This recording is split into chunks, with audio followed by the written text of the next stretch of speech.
Welding उसका पूरा नाम है सबमर्ज आर्क वेल्डिंग, लेकिन एसएडब्ल्यू का नाम है शील्डेड मेटल आर्क वेल्डिंग। तो हम यहाँ पे शील्डेड मेटल आर्क वेल्डिंग का बात नहीं कर रहे, सबमर्ज आर्क वेल्डिंग। आपको फुल फॉर्म पता होना चाहिए, कभी कभी ये इंटरव्यू में पूछता है कि एसएडब्ल्यू का फुल नेम क्या है, तो आपको ये पता होगा तो आपको ज्यादा आइडिया होगा। Okay, shielded submerged arc welding is a welding process where arc is struck between continuous, देख लो यहाँ पे मैं जो हाईलाइट कर रहा हूँ वही, is welding the process where the arc is struck between continuous bare wire and the parent metal. वो तो सभी में ऐसा ही होता है, तो यहाँ पे कॉमन वर्ड लिखा है, ठीक है। हमारा हम जो एसएडब्ल्यू में बात किया था वहां पे भी यही वर्ड लिखा था कि आर्क बिटवीन स्टक किसके बीच में जनरेट होगा, हमारा जो वेल्डिंग होता है किसका, पैरेंट मेटल और हमारा वायर एक दूसरे के साथ मिलेंगे और उसके बाद में आर्क जनरेट होता है, ठीक है। The arc electrode and melt spool are submerged and agglomerated in flux powder in flux and which turn into the gas slag lower layer then subjected to the heat of the arc and thus protect the weld spool। अरे यार ये सब क्या हो रहा है। Okay, protected the weld spool of the contamination. अभी मैं आपको ये बोलूं कि सबमर्ज आर्क वेल्डिंग में जैसे ही आर्क जनरेट होता है, वो जनरली आपने देखा होगा, जो लोग एसएडब्ल्यू का एक्सपीरियंस है उसको पता है कि वो जो आर्क है वो हमें दिखेगा नहीं, वो फ्लक्स के अंदर ढका रहेगा, फ्लक्स उसके ऊपर रहेगा, उसी की वजह से आर्क हमें दिखेगा नहीं, खाली आवाज आता रहेगा, स्मॉल सा आवाज रहेगा। तो आवाज आता रहेगा तो आवाज की वजह से हमें पता चलेगा, और थोड़ा थोड़ा कभी कभी आपको लाइट दिखेगा तो दिखेगा, वैसा सिस्टम होता है। उसी की वजह से इसमें स्पेटर आना बहुत कम है chance. Yes Ashwin sir. Yes sir. Yes sir Ashwin sir.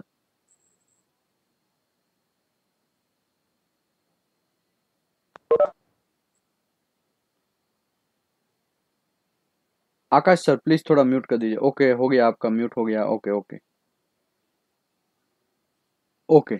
अभी मैं ये बोलूं कि जहां पे यहाँ पे फ्लक्स के दो टाइप है, एग्लोमरेटेड फ्लक्स एंड फ्यूज्ड फ्लक्स, ये दोनों आपको याद रखना है, दोनों क्वेश्चन में आपको आएंगे, ठीक है।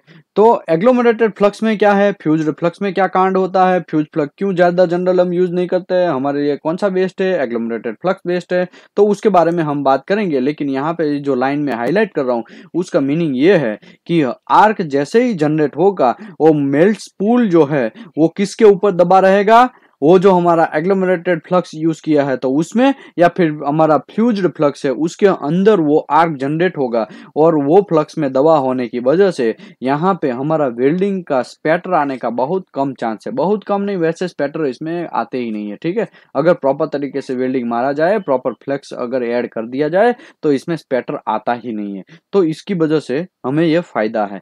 ओके, अभी यहाँ पे ये भी लिखा है gas shielded and lower layer of the subjected to the heat arc. अगर यहाँ पे हीटिंग जनरेट होता है तो हीट जो है बेस मेटल और हमारा ऊपर से जो फिलर हमने घुसाया है वो फिलर वो हीट होगा, तो उसकी वजह से वहां पे मेल्ट होके नीचे गिरेगा, ऑटोमेटिकली वहां पे पीछे से फीडर रहेगा, वो फीडर घूमता रहेगा और फिलर आता रहेगा, वैसे ही हमारा मेल्ट होके नीचे गिरता रहेगा एकदम अच्छा सा। यहाँ पे हीट इनपुट बहुत अच्छा है, इसके लिए वेल्डिंग जो है एकदम अच्छे से फैलेगा, वेल्डिंग को फैलने का टाइम मिलेगा, वेल्डिंग जो है एकदम शेप जो है उसका एकदम शानदार होगा, वीविंग वहां पे करने का जरूरत नहीं है क्योंकि ये कांस्टेंट वोल्टेज प्रोसेस है, आप उसको वेल्ड इलेक्ट्रोड जो है उसको घुमा नहीं सकते। हाँ, आप ऐसा कर सकते हैं कि करंट अगर कम रखेंगे तो आपको वीविंग कम मिलेगा, करंट ज्यादा रखेंगे तो वीविंग ज्यादा मिलेगा, तो वो भी आपके उसके ऊपर डिपेंड है, डब्ल्यूपीएस के ऊपर।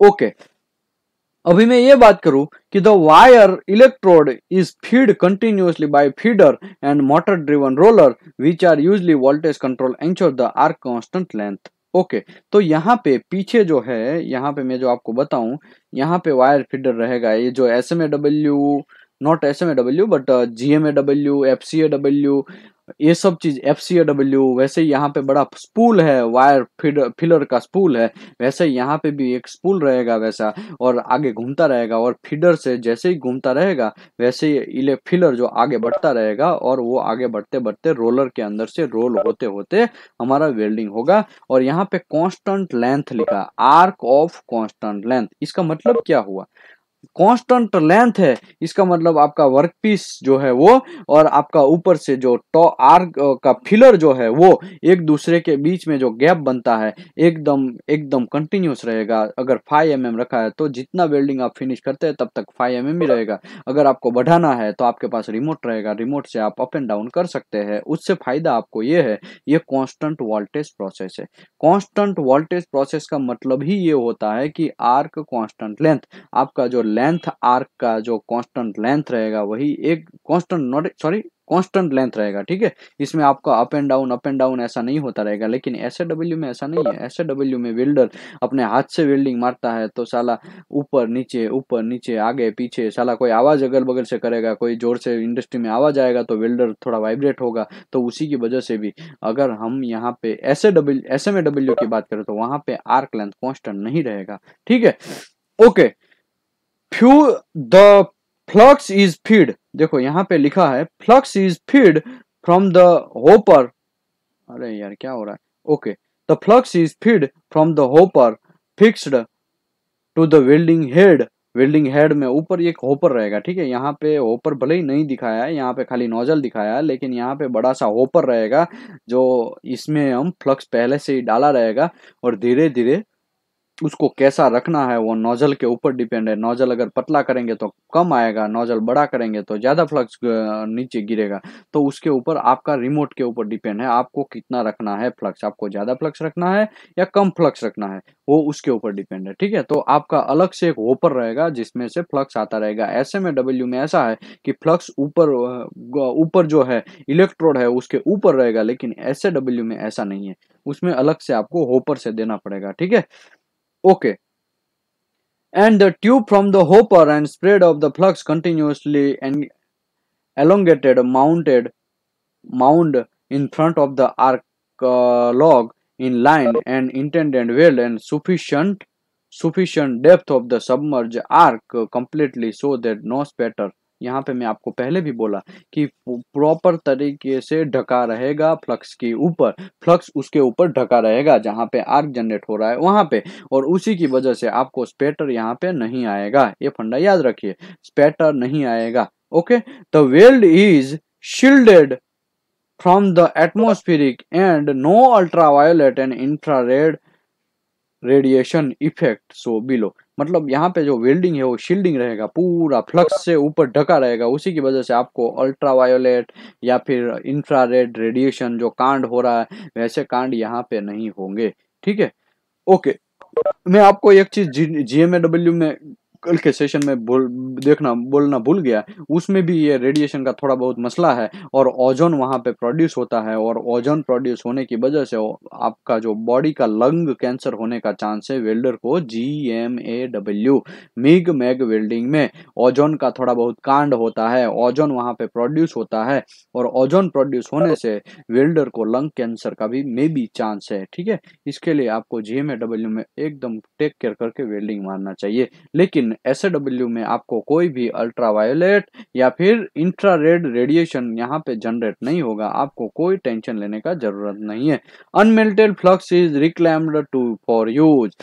अगर यहाँ पे हमने फ्लक्स घुसाया तो ऊपर से फ्लक्स डाला है वो समझो मेल्ट नहीं हुआ, कभी कभी ज्यादा फ्लक्स डाल देते हो मेल्ट नहीं होता है, तो आप उसको लेके दूसरी बार भी यूज करना चाहे तो कर सकते हो। वो आपको कौन बोलेगा, आपका मैन्युफैक्चरर है या फिर एंड यूजर है, उसका जो प्रोसीजर है उसमें लिखा होगा। अगर प्रोसीजर में है कि 2 टाइम यूज करो तो 2 टाइम यूज कर सकते हैं, अगर 1 टाइम यूज करो तो 1 टाइम ही यूज कर सकते हैं। मैन्युफैक्चरर का आपको प्रोसीजर देखना है, लेकिन यहाँ पे लिखा है कि आप दूसरी बार भी अगर चाहे तो यूज कर सकते हैं, कुछ चीज मिक्स करके भी वापस यूज कर सकते हैं, करना है तो। ठीक है, the use of powder flux, the use of powder flux restricted on the process and flat and horizontal vertical horizontal vertical welding position, मतलब आप फ्लैट एंड हॉरिजॉन्टल वर्टिकल मतलब आपका 2G पोजीशन में ही आप वेल्डिंग मार सकते हैं, उसका ये रिस्ट्रिक्शन है। क्यों?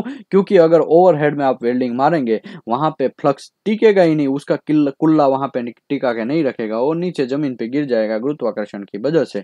उसी की वजह से हम लोग ये वेल्डिंग प्रोसेस है उसमें ज्यादातर यूज नहीं कर सकते हैं, अब सभी पोजीशन में हम उसको यूज नहीं कर सकते हैं। यहाँ पे दिखाया है ऑटोमेटिक वायर फीड, तो यहाँ पे ऑटोमेटिक वायर फीड है, ऑटोमेटिकली नीचे गिरता जाएगा, नीचे फिलर आता जाएगा, वो फिलर वो स्पीड स्पिंडल है वो घूमता जाएगा और यहाँ पे फिलर आता जाएगा, वेल्डिंग होता जाएगा। वेल्डिंग कैसे होगा? स्पिंडल के साथ ही करंट हमारा फिक्स है, जैसे ही अगर स्पीड बढ़ा तो आपका करंट बढ़ेगा, अगर स्पीड नहीं है तो आपको फिर कम वो रहेगा। ठीक है, ओके। अभी मैं ये बोलूँ, यहाँ पे पावर सोर्स दिया है, power source DC positive, DC negative और एसी में आप यूज कर सकते हैं, लेकिन जनरली एसएडब्ल्यू वेल्डिंग को हमें डीसी पॉजिटिव में घुसेड़ना है, बाकी सब जो है वो भी डीसी पॉजिटिव में आते हैं एक्सेप्ट खाली जीटीएडब्ल्यू। जीटीएडब्ल्यू है वो एक ऐसा कचरा प्रोसेस है जिसको हम डीसी नेगेटिव में ही घुसाते हैं। ठीक है, आप याद रखिए, बाकी सभी पोजीशन में हम डीसी पॉजिटिव में घुसाते हैं जनरली। ओके, यहाँ पे वेल्डिंग ऐसा होता रहेगा, एकदम स्मूथ वीविंग आता रहेगा, स्मूथ हमको ज्यादा। That is the reverse polarity sir, reverse polarity. Yes sir, yes sir, reverse polarity, yes. Okay, अभी दो टाइप के पोलैरिटी है, पोलैरिटी का बात आया है तो हम बात कर लेते हैं। डीसी पॉजिटिव मतलब रिवर्स पोलैरिटी, डीसी नेगेटिव मतलब सॉरी, एक रिवर्स पोलैरिटी और एक दो पोलैरिटी होता है ना, एक पॉजिटिव नेगेटिव, एक रिवर्स पोलैरिटी ये और एक straight polarity. Okay, DC positive में हम डालते हैं तो वो स्ट्रेट पोलैरिटी हुआ, डीसी नेगेटिव में हम घुसेड़ते हैं तो वो नेगेटिव मतलब रिवर्स पोलैरिटी हुआ। रिवर्स पोलैरिटी में क्या कांड होगा, नीचे से स्टार्ट होगा, नीचे से एक कोई साइकिल है, वो साइकिल में थोड़ा मैं साइकिल अभी दिखा देता हूँ, अभी पोलैरिटी का बात आया है तो हम थोड़ा बहुत बात कर ही लेते हैं। ओके, बहुत अच्छी बात है। देखो, ये हमारा ग्राफ है, ठीक है, ये ऐसा। तो अगर अगर पॉजिटिव पोलैरिटी है तो सॉरी रिवर्स पोलैरिटी है तो ऐसे ऐसे चलेगा। ठीक है, और सॉरी स्ट्रेट पोलैरिटी, ये स्ट्रेट पोलैरिटी में ऐसे ऐसे जाएगा, नॉट ऐसा ऊपर लेकिन ऐसे जाएगा। और रिवर्स पोलैरिटी है तो ऐसे नीचे नीचे ऐसे ऐसे चलेगा। ठीक है, और एसी में आपको पता ही है, अगर एसी के मैं बात करूं तो एसी में पहले रिवर्स जाएगा, फिर नेगेटिव में नीचे जाएगा, फिर पॉजिटिव जाएगा, ऐसा करके। ठीक है, थोड़ा मैं यहाँ पे दिखा देता हूँ। अगर एसी है तो वहां पे कैसा होगा, ऐसे करके पहले स्ट्रेट होगा, फिर रिवर्स पोलैरिटी, फिर स्ट्रेट, फिर रिवर्स पोलैरिटी, फिर स्ट्रेट, फिर रिवर्स पोलैरिटी। तो एसी में कांड ये होगा कि आर्क ब्लो प्रॉपर नहीं आएगा। क्यों नहीं आएगा? पहले क्या है, यहाँ से आर्क जनरेट होगा, आर्क जैसे ही जनरेट होगा एक टाइम पे बहुत अच्छा आर्क बन जाएगा, फिर धीरे धीरे आर्क बंद होना स्टार्ट होगा, बंद होना स्टार्ट होगा, एक टाइम पे आर्क बंद हो जाएगा, फिर वापस आर्क स्टार्ट बंद होना जाएगा मतलब स्टार्ट होगा, फिर एक टाइम पे बहुत अच्छा आर्क जनरेट होगा, उसके बाद फिर प्रॉब्लम होगा, धीरे धीरे ऐसे ऐसे आगे पीछे चलता रहेगा। तो आपका जनरल वेल्डिंग है वो कैसा आएगा कि आर्क जनरेट होता है, फिर धीरे धीरे बंद होता है, फिर धीरे धीरे स्टार्ट होता है, धीरे धीरे बंद होता है, तो ऐसे अप एंड डाउन चलता रहेगा। लेकिन डीसी पॉजिटिव मतलब स्ट्रेट पोलैरिटी जो है उसमें आपका आर्क एक बार जनरेट हो गया, अला तुल चलते रहो, थोड़ा बहुत कभी प्रॉब्लम आता है लेकिन ध्यान रखेंगे, अगर आप गैप प्रॉपर मेंटेन करेंगे तो आपका एकदम शानदार तरीके से वेल्डिंग आगे बढ़ेगा। ओके, अभी हम आगे बात करते हैं, दो टाइप का पोलैरिटी के बाद हम आगे बढ़ते हैं। Submerged arc welding is noted for its ability of employ high weld current opening of the properties and function of the flux। यहाँ पे आपका हाई करंट प्रोड्यूस होता है, तो आपका करंट कितना प्रोड्यूस होता है generally, such current give the deep penetration and high deposition rate. Generally DC positive में हम घुसेड़ते हैं तो 1000 एम्पियर तक हम वेल्डिंग मार सकते हैं। यहाँ पे हीट इनपुट में बोला था आपको, एक चैप्टर समझाया था, आई थिंक वो चैप्टर था इंट्रोडक्शन ऑफ वेल्डिंग प्रोसेस, ऐसा करते उसमें मैं समझाया था कि एसएडब्ल्यू में जितना हीट प्रोड्यूस होता है वो 100% हीट प्रोड्यूस होता है, 100% वेल्ड मेटल के अंदर ट्रांसफर होता है। जीटीएडब्ल्यू एंड प्लाज्मा वेल्डिंग का 0.6% ही होता है, बाकी सबके 0.8% होते हैं। वो उस टाइम पे मैं समझाया था, जो लोगों को नहीं है उसको वो चैप्टर करिए तो आपको ज्यादा आइडिया आएगा। ओके, यहाँ पे करंट ज्यादा है, इसका मतलब ये होगा कि आपका मेल्टिंग ज्यादा हो रहा है। मेल्टिंग ज्यादा हो रहा है तो मेल्टिंग एकदम शानदार होने की वजह से आपका पेनिट्रेशन डेप्थ में जाएगा, और जैसे ही हमारा बेस मेटल के अंदर वो मेल्ट होकर फिलर गिरेगा, फिर वो अंदर फैलेगा, क्योंकि उसके पास ऑलरेडी सुफिशिएंट टेम्परेचर है। तो सुफिशिएंट टेम्परेचर होने की वजह से वो रूट की साइड में वो धसेगा, नीचे धसेगा, और नीचे धसने के कारण उसका पेनिट्रेशन हो एकदम डेप्थ जाएगा। ओके, और हाई डिपोजिशन रेट भी आपका अच्छा मिलेगा। डिपोजिशन रेट है एकदम शानदार मिलेगा, because of the production is deep penetration. ठीक है, आपका पेनिट्रेशन भी अच्छा मिलेगा, डिपोजिशन भी अच्छा मिलेगा। इन सम एप्लीकेशन क्लेडिंग ऑपरेशन, देखो क्लेडिंग जब जहां पे हम कांड करना है क्लेडिंग का, वहां पे DC electrode negative needed reduce the penetration and dilution. आपको डीसी नेगेटिव में आप घुसाएंगे, कभी कभी ऐसा सिस्टम होता है कि आपको क्लेडिंग करना है, आपने देखा होगा बहुत सारे लोगों का एक्सपीरियंस ऐसा है कि कोई प्लेट है, उसके ऊपर हमें क्या करना है, हमें ऊपर क्लेडिंग करना है।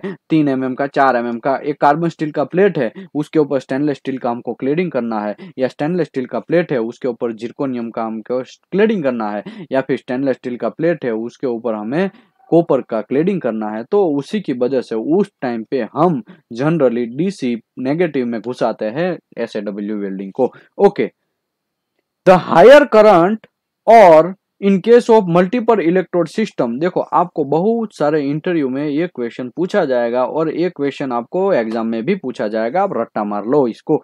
ओके, हायर करंट जहां पे जरूरत है वहां पे, अदरवाइज मल्टी इलेक्ट्रोड सिस्टम, आपने टेंडम इलेक्ट्रोड का नाम सुना है? टेंडम वेल्डिंग का नाम किसी ने सुना है? टेंडम वेल्डिंग, यस सर, किसी ने सुना है? हेलो, टेंडम वेल्डिंग,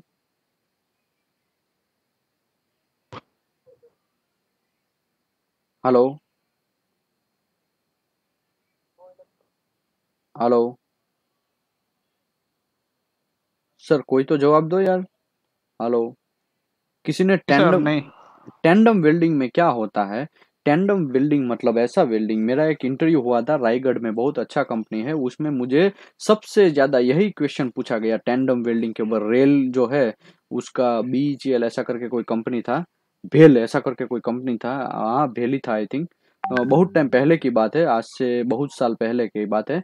वहां पे टेंडम वेल्डिंग का मुझे क्वेश्चन पूछा गया था कि टेंडम वेल्डिंग में क्या कांड होता है, टेंडम वेल्डिंग आप एक्सप्लेन करिए। तो आपको ये सब चीज एक्सप्लेन करना पड़ेगा कि हायर करंट जब आपको चाहिए, हायर डिपोजिशन रेट चाहिए, उस टाइम पे मल्टीपल इलेक्ट्रोड सिस्टम हम यूज करते हैं। मल्टीपल इलेक्ट्रोड सिस्टम में क्या होता है हमारा, आपने देखा होगा कि जो लोग एफसीएडब्ल्यू मारते हैं, जो ये लोग एसएडब्ल्यू मारते हैं, उसमें एक ही फिलर है, लेकिन यहाँ पे 2 से 3 से 4 से 5 से इतने बहुत सारे फिलर होंगे, वो आगे वेल्डिंग मारते जाएंगे, मतलब और डिपोजिशन ज्यादा मिलेगा, और वेल्डिंग प्रोडक्टिविटी ज्यादा मिलेगा उस टाइम पे। उस टाइम पे की बात है, ठीक है। उस टाइम पे क्या होता है, AC is often preferred to avoid the problem of arc blow.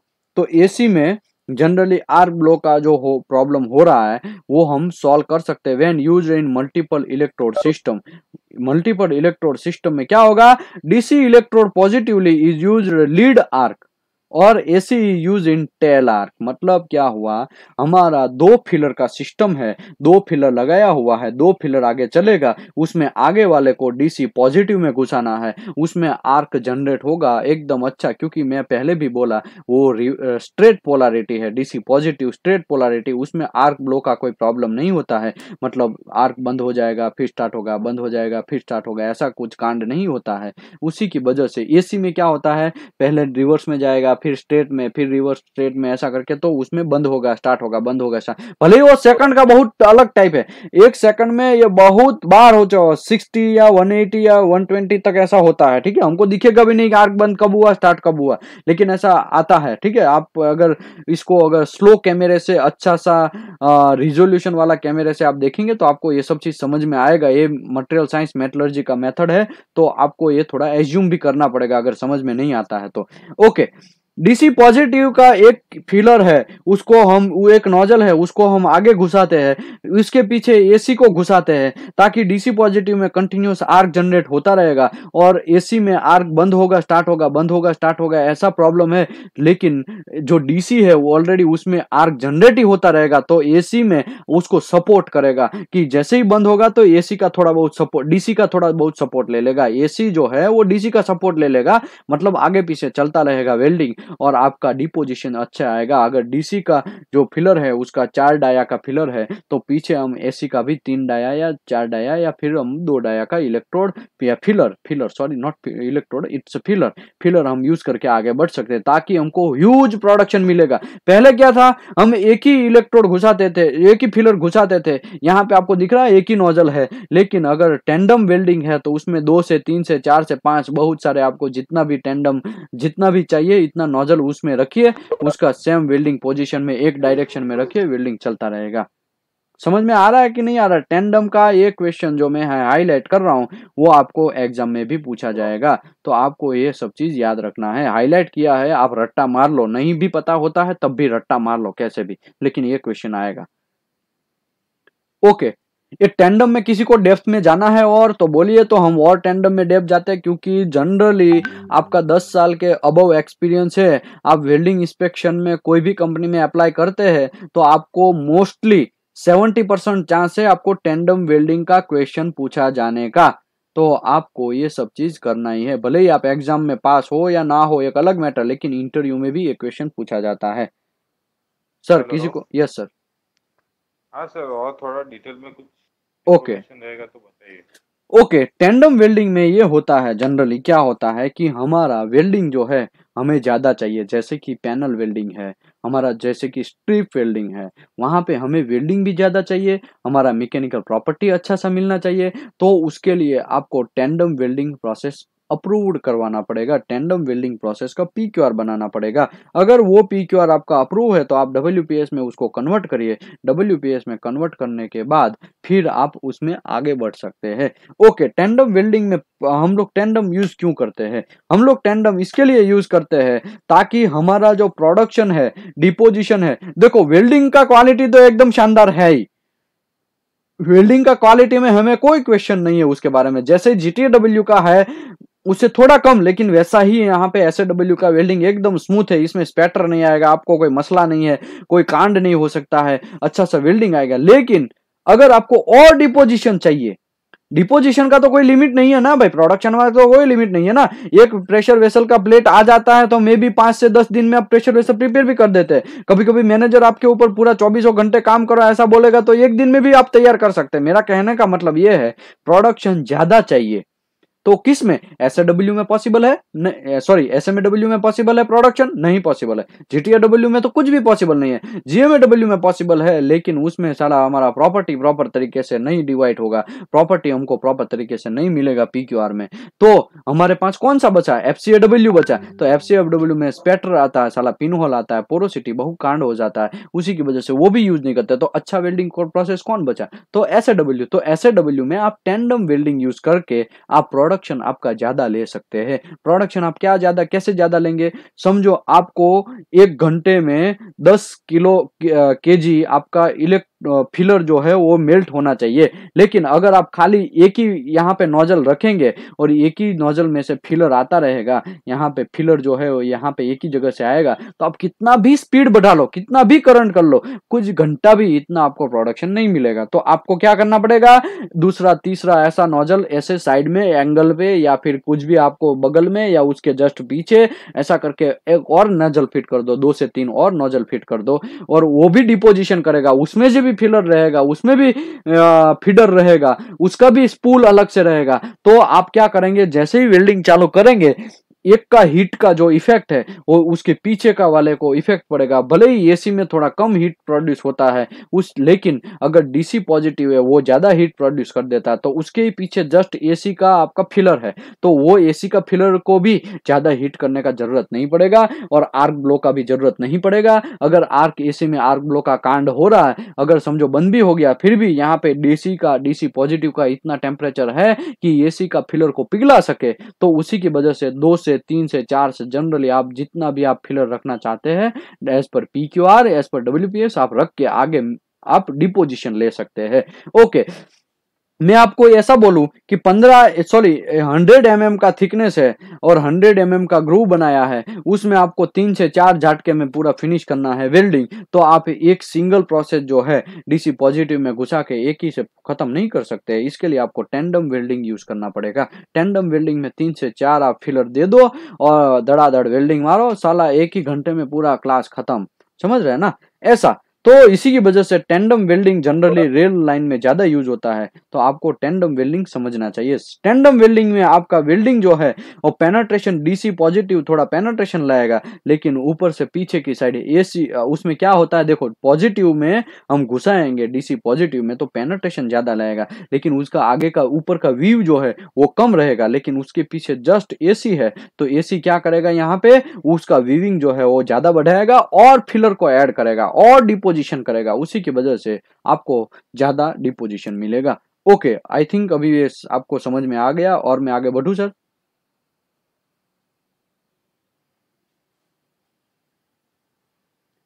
तो हाँ सर। Sir okay.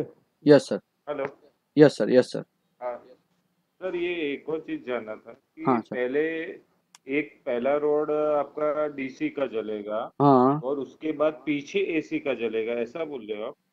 यहाँ पे ऐसा ही लिखा है, AC is often preferred to avoid the arc blow when used in multiple electrode system. DC electrode positive is used in lead arc. lead मतलब एक हमारा लीडर होता है, लीडर मतलब आगे बढ़ने वाला, तो वो आगे रहेगा। And AC used for trail arc. trail arc मतलब पीछे रहेगा, ट्रेल में रहेगा। ठीक है, ओके एकदम सिंपल है सर। अगर समझो, ओके। और यस सर, अगर समझो AC यहाँ पे आगे है तो कांड क्या होगा? कांड ये होगा कि अगर आपके आगे AC है तो AC क्या करेगा, आर्क ब्लो का उसमें प्रॉब्लम है तो वो आधा जलेगा आधा नहीं जलेगा, वो लेक ऑफ फ्यूजन का भी मे बी चांस है AC में, तो वो सब चीज का मसला रहेगा। और प्रॉपर तरीके से AC को खुद खुद जो गब्बर आगे बढ़ रहा है उसको कैसा होना चाहिए, जनरली ज्यादा हीट प्रोड्यूस करना चाहिए, लेकिन AC में ऐसा ज्यादा हीट प्रोड्यूस नहीं होगा। उसी की वजह से AC को आगे रखने का कोई मीनिंग ही नहीं है, कोई फायदा ही नहीं है। उसी की वजह से DC पॉजिटिव को ही आगे रखा जाता है या फिर DC नेगेटिव को ही आगे रखा जाता है, उसके बाद में उसके पीछे AC को रखा जाता है। सर, इसका डिस्टोर्शन बहुत ज्यादा नहीं है, यदि हायर थिकनेस है तो ही ये यूज होगा ना? हाँ, हायर थिकनेस है तभी यूज होगा, वरना तो हमारे लिए तो प्रॉब्लम हो जाएगा, डिस्टोर्शन की वजह से मटेरियल की तो बैंड हाँ बच यस। जाएगी।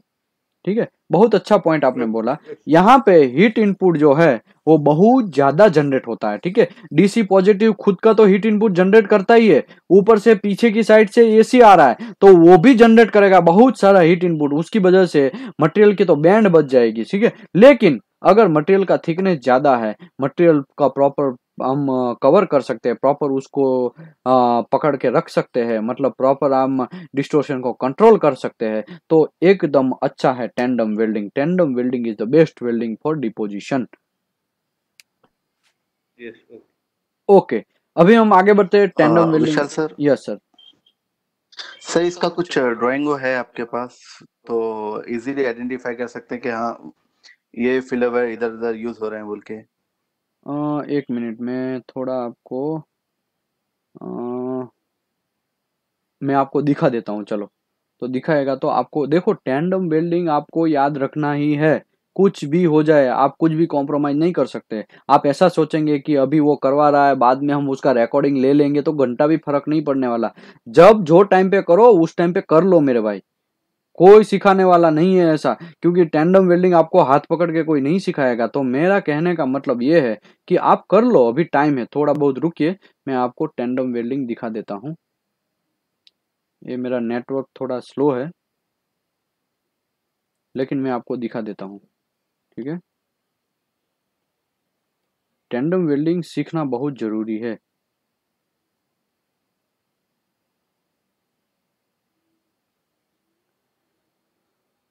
ओके, किसी ने टैंडम वेल्डिंग देखा है ऑन जॉब पे?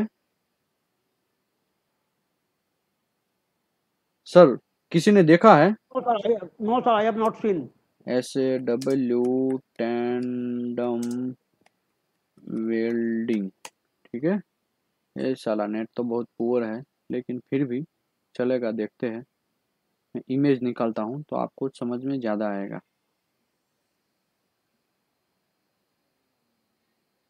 आजकल मॉडर्न टेक्नोलॉजी में ये टैंडम वेल्डिंग है, बहुत अच्छा प्रोसेस है और अच्छे से वेल्डिंग भी होता है और प्रोडक्शन भी अच्छा मिलता है। धड़ाक से वेल्डिंग ख़त्म कर देंगे वो साला, वरना क्या होता है, हम वेल्डिंग भरते रहो पूरा दिन भर।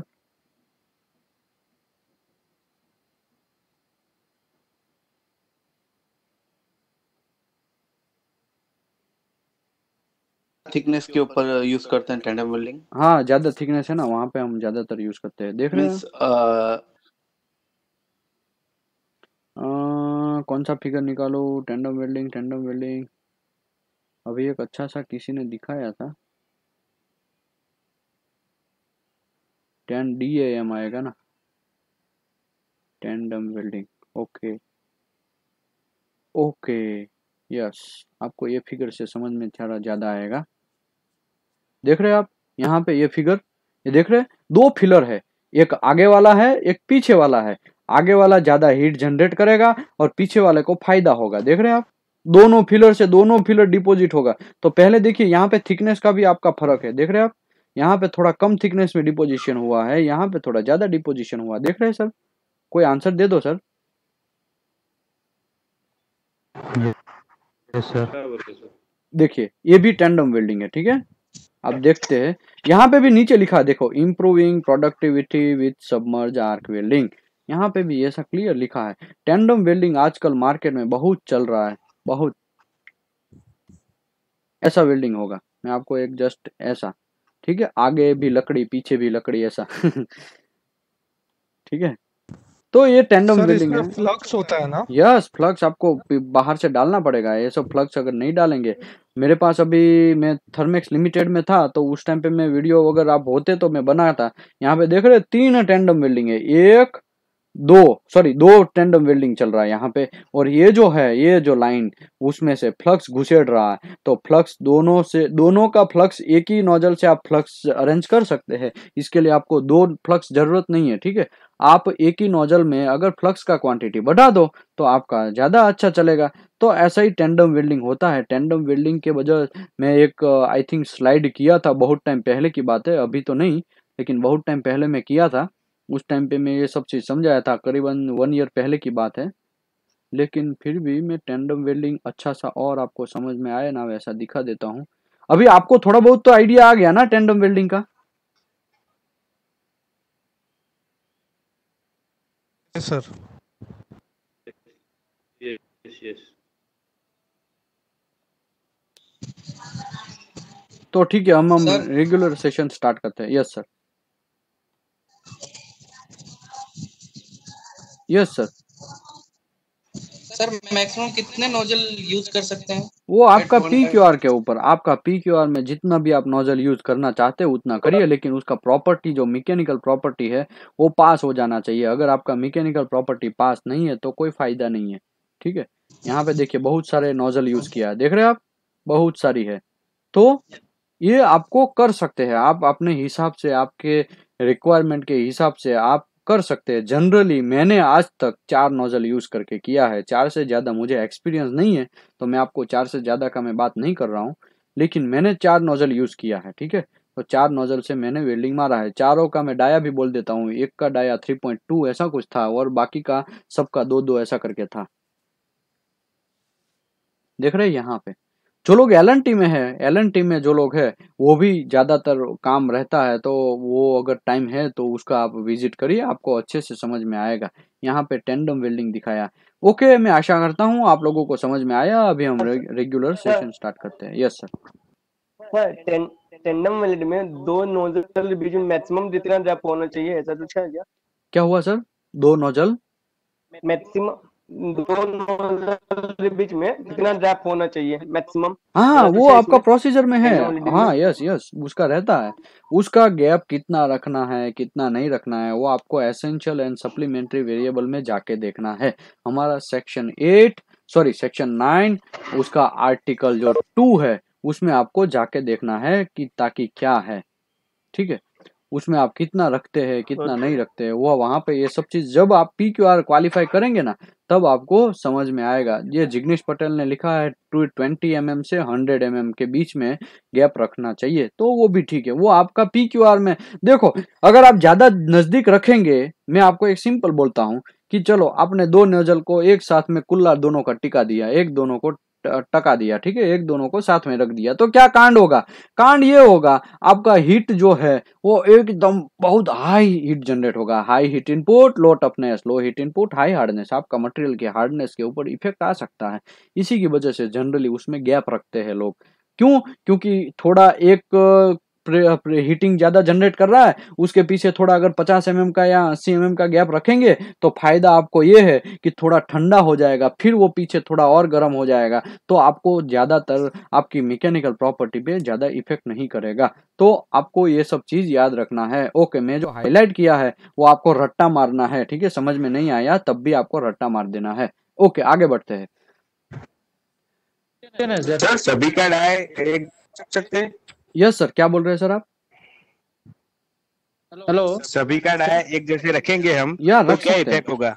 कोई प्रॉब्लम नहीं है, आप रख सकते हैं, सब रख सकते हैं, लेकिन आप याद रखिए आगे वाला जो है उसका ज्यादा डाया रखना चाहिए और पीछे वाले का कम डाया रखेंगे तो चलेगा। लेकिन आप ऐसा करेंगे कि आगे वाले का कम डाया रखेंगे, पीछे वाले का ज्यादा डाया रखेंगे, तो प्रॉब्लम ये हो सकता है पीछे वाला जो है वो प्रॉपर तरीके से चल नहीं पाएगा, लेक ऑफ फ्यूजन आने का चांस है। तो आपको वो भी एक देखना है कि वो आपका रिपेयर में ना आए। तो इसके लिए जनरल हम लोग क्या करते हैं, मैंने जितना वेल्डिंग मारा है, मैंने काम किया है, उसमें मैं आगे वाला जो था उसको जो अपवर्ड आगे जो चलने वाला उसको मैं ज्यादा डाया रखता था, पीछे वाले को मैं कम डाया रखता था। वो as per depend on your PQR, as per depend on your essential supplementary variable, ठीक है। और ये सक्सेसफुल हेलो मेथड है, ठीक है, ऐसा आप सोचिए मत कि वो फेल मेथड है, ऐसा नहीं है, ये सक्सेसफुल मेथड है। इसी की वजह से मैं बात कर रहा हूँ, क्योंकि अगर सक्सेसफुल नहीं होता तो मैं आपको बात नहीं, मैंने ऐसे बहुत सारे वेल्डिंग का मैं काम किया है कि हम लोग उसमें सक्सेस नहीं गए हैं। हमने ऐसा सोच सोच के काम किया है कि चलो ऐसा करते हैं क्या इफेक्ट होता है, वैसा भी हमने काम किया, लेकिन उसमें सक्सेस नहीं गए हैं। इसके लिए मैं ये सब चीज नहीं बोल रहा हूँ आपको, लेकिन जितना सक्सेस गए हैं उसका मैं बात कर रहा हूँ कि टैंडम वेल्डिंग में कोई प्रॉब्लम नहीं है, आप सक्सेस जा सकते हैं। Yes sir, yes sir. Sir वो सामने वो जो करंट का बोला ना सर, सामने AC जाएगा और पीछे से DC का, उसका बारे में थोड़ा बोलिए ना सर। उसके बारे में मैं बोला सर कि आगे जो है वो दो वायर रहता है, ठीक है, आगे वाले को DC पॉजिटिव में घुसेड़िए, पीछे वाले को AC में घुसेड़िए। आपका मशीन दो रहेगा, ठीक है, क्योंकि दो मशीन है ना आपके पास, एक मशीन से तो दोनों चलेगा नहीं, एक का, हाँ मशीन आपका अलग अलग रहेगा सर, ठीक है, मशीन आपका, क्योंकि दोनों में आपको स्पिंडल घुसेड़ना पड़ेगा ना। एक स्पिंडल का स्पीड जो है वो भी आप कितना रखेंगे वो एक मशीन के ऊपर है, दूसरा मशीन का कितना स्पीड रखना है वो दूसरे मशीन के ऊपर डिपेंड है। तो मशीन आपका दो रहेगा, आप ये याद रखिए। हाँ, अभी लेटेस्ट एक मशीन से भी अभी इनोवेशन हुआ है, लेकिन वो भी इतना सक्सेसफुल आई डोंट नो गया कि नहीं गया, मुझे पता नहीं है, लेकिन हम लोग तो ऐसा करते थे, दो मशीन रखते थे, एक में AC का, एक का टॉर्च हम AC में घुसेड़ते थे, एक का टॉर्च हम DC पॉजिटिव में घुसेड़ते थे, ठीक है। तो ऐसा करके हमने काम किया है, तो वही मैं आपको प्रैक्टिकल बोल रहा हूँ। बाकी का मुझे ज्यादा इसके बारे में, अगर आप ये सोचेंगे हमने तो एक मशीन में काम किया है टेंडन वेल्डिंग, तो हो सकता है भाई, इसका ऐसा नहीं है कि पॉसिबल नहीं है, टेंडम वेल्डिंग में सिंगल मशीन से भी हो सकता है, लेकिन वो फिर बहुत कॉम्प्लेक्सिटी बढ़ जाएगा आपका कंप्यूटर में अरेंजमेंट करना, आपका कंप्यूटर में एक मशीन का इतना, इसका अलग कंप्यूटर, उसका अलग कंप्यूटर, ऐसा कंप्यूटर दोनों का स्पीड अलग, वायर फीड स्पीड अलग, क्योंकि डाया अगर छोटा मोटा बड़ा रहेगा, एक में डाया बड़ा है तो इसका स्पीड भी अलग रहेगा, एक का डाया छोटा है तो उसका स्पीड भी अलग रहेगा, एक का रोलिंग ज्यादा रहेगा, एक का रोलिंग कम रहेगा, एक को हम AC में घुसेड़ना है तो उसका करंट अलग रहेगा, एक को DC में घुसेड़ना है तो उसका करंट अलग रहेगा। तो आपको मशीन ऑब्वियसली दो यूज करना ही पड़ेगा। अगर सिंगल मशीन में आप यूज करना चाहते हैं तो कॉम्प्लेक्सिटी बढ़ जाएगा, और कोई मसला नहीं है, ठीक है। तो इसी की वजह से आपको दो मशीन अगल बगल व चिपकाओ, अगल बगल में रखो, एक मशीन में AC में आपका टॉर्च घुसाओ, एक मशीन का DC का टॉर्च घुसाओ, दोनों का अर्थिंग केबल भी लगाओ, और दोनों लगे रहो मुन्ना भाई जैसे, आगे बढ़ते रहो। ओके, आई थिंक अभी टेंडम में मुझे अभी डेप्थ जाने का जरूरत नहीं है, फिर भी आप चाहेंगे तो और में डेप्थ जाएगा, लेकिन उसके लिए भी मुझे भी टाइम चाहिए। मैं वीडियो आपको दिखाएगा, मेरे पास तो अभी वीडियो नहीं अवेलेबल है, लेकिन 10-15 दिन में मैं वीडियो ऐसा है तो कंपनी में जाएगा, टेंडम वेल्डिंग जहाँ पे हो रहा है उसका वीडियो बनाएगा और आपको सेंड करेगा, ठीक है। Yes sir, Sonu sir. Tandem welding जैसे मटेरियल की थिकनेस के हिसाब से हम चूज कर सकते हैं ना, जैसे अगर कोई मटेरियल में हमें 2 रन में वेल्डिंग चाहिए, 3 रन में वेल्डिंग चाहिए, तो हमें 3 मल्टीपल नोजल लगा सकते हो। हाँ, लगा सकते हैं। आपका कितना थिकनेस के ऊपर समझो, मैं आपको ये बोलूं कि 100 mm का थिकनेस है, उसमें आप सिंगल SAW से वेल्डिंग मारते रहेंगे, आपका डाया बहुत बड़ा है, समझो 6 मीटर का डाया है, वो पूरा रोलर के ऊपर घूम रहा है, 100 mm थिकनेस है, तो आप कितना फिनिश करेंगे? कितना साला 3-4 दिन चलता रहेगा वेल्डिंग, समझ रहे हैं ना। आपको फिर वो हीटिंग करना पड़ेगा, नीचे बर्नर फिटअप करना पड़ेगा या कॉइल फिटअप करने का पूरा अरेंजमेंट, आपकी तो बम्बू फिट हो जाएगी। अगर वहां पे टेंडम वेल्डिंग यूज करते हैं तो फायदा आपको ये है, एक ही दिन में या आधे शिफ्ट में खलास काम, आपको कोई टेंशन लेने का जरूरत नहीं है। और जो 4 दिन में होने वाला काम था वो एक ही दिन में आपने फिनिश कर दिया, वो भी हो सकता है आपके लिए अच्छा है, लेकिन उसके लिए आपको PQR फिर क्वालिफाई करना पड़ेगा। आप बिना PQR क्वालिफाई किए आगे बढ़ नहीं सकते, क्योंकि दोनों में हीट प्रोड्यूस होता है, दोनों का हीट का इफेक्ट होता है हमारा हार्डनेस के ऊपर, टेंसाइल के ऊपर, टफनेस प्रॉपर्टी के ऊपर, ठीक है, इसी की वजह से। ओके, अभी दूसरी बात, आपका थिकनेस कम है, चलो 10 mm का थिकनेस है, तो आप जानबूझ के भाई क्यों वहां पे टेंडम यूज करेंगे? आपको जरूरत ही नहीं है। आप SAW यूज करिए, वहां पे सिंगल वेल्डिंग वाला यूज करिए, सिंगल वेल्डिंग से फटाक से 2 से 3 रन मारिए तो हो गया आपका काम तमाम। तो मुझे ऐसा लग रहा है कि this is also depend on material thickness. आपका मटेरियल थिकनेस कितना है उसके हिसाब से आपको टेंडम वेल्डिंग सिलेक्ट करना चाहिए। टेंडम वेल्डिंग सिलेक्ट करने से पहले तो आपको, आपकी कंपनी में आप ऐसा सोचते हैं कि हम ऐसा विकसाए, हम ऐसा हमारी कंपनी में इम्प्लीमेंटेशन करें, बेफिक्र कर सकते हैं, लेकिन इसके लिए अरेंजमेंट करना आपकी कंपनी फिर आपको सपोर्ट करेगा नहीं करेगा। इंडिया में तो बहुत मसला है ही, आपको तो पता ही है कि आपको सपोर्ट ही नहीं करता जनरली। भाई जैसा चलता है भाई चलने देना। आया बहुत बड़ा इनोवेशन वाला है यार, वेल्डिंग का बहुत डेंजर है, जैसा कर, तू जैसा काम करता है वैसा ही कर, आपको ऐसा भी बोल सकता है। तो डिपेंड ऑन आपका company, depend on your company का इनोवेशन कैसा करना है, डिपेंड आपका मैनेजर जो कैसा है उसके ऊपर आप डिपेंड है कि आप इनोवेशन उसमें डालना चाहते हैं। इनोवेशन तो वैसा नहीं है, लेकिन अगर आपकी कंपनी फर्स्ट टाइम कर रहा है तो इनोवेशन ही बोल सकते हैं ना। आपकी कंपनी फर्स्ट टाइम कर रहा है ऐसा कि प्रोडक्शन ज्यादा लाने के चक्कर में आप ऐसा कर रहे हैं, तो well and good, no problem, कर सकते हैं आप, ठीक है। ओके, तो हम आगे बढ़ सकते हैं I think. Okay, difficulties sometimes arise to ensure the conformity of the weld with the predetermined line owing and obstacle effect on the flux. तो फ्लक्स में थोड़ा प्रॉब्लम होता है टेंडम वेल्डिंग में, क्योंकि फ्लक्स आपको ज्यादा करना है, इसके लिए आपका होपर में ज्यादा फ्लक्स डालना पड़ेगा, आपका जो नोजल है वो भी बड़ा रखना पड़ेगा, क्योंकि आपको ज्यादा फ्लक्स चाहिए, आपको डबल फ्लक्स ऐड करना पड़ेगा, वरना आपको नोजल का 2 पार्ट करना पड़ेगा। जहां पे गिर रहा है ना वहां पे नोजल पे आपको 2, तो एक टेंडन में जाएगा, दूसरा फ्लक्स में जाएगा। ज्यादा बेहतर ऐसा जरूरत नहीं पड़ता है, आप ऐसा ही सेटअप करिए कि एक ही नोजल से सब हो जाए। Okay, where possible a guide will run in the joint preparation and positional in front of the weld head और flux hopper। तो आप उसके हिसाब से गाइड व्हील को अरेंज करिए। Okay, submerge arc welding is widely used in fabrication ship. देखो, ship building में जनरली SAW ज्यादा यूज होता है, प्रेशर वेसल में ज्यादा यूज होता है, पाइपलाइन में ज्यादा यूज होता है, रेल कैरियर में ज्यादा यूज होता है। Anywhere the long welding are required. Long welding मतलब एकदम लंबा वेल्डिंग मारना है, वहां पे आपको टेंडम वेल्डिंग का भी जरूरत पड़ता है, और जनरली आपका जनरल SAW वेल्डिंग है वैसा भी जरूरत पड़ता है, तो आप कर सकते हैं। It can be used in thickness 1.5 upward. Okay, यहाँ पे ये लिखा है। Yes sir, Shashi sir. Yes Shashi sir. Okay, आपको 1.5 mm से अबव थिकनेस का कोई भी थिकनेस है आप वेल्डिंग मार सकते हैं। यहाँ पे 1.5 क्यों लिखा है?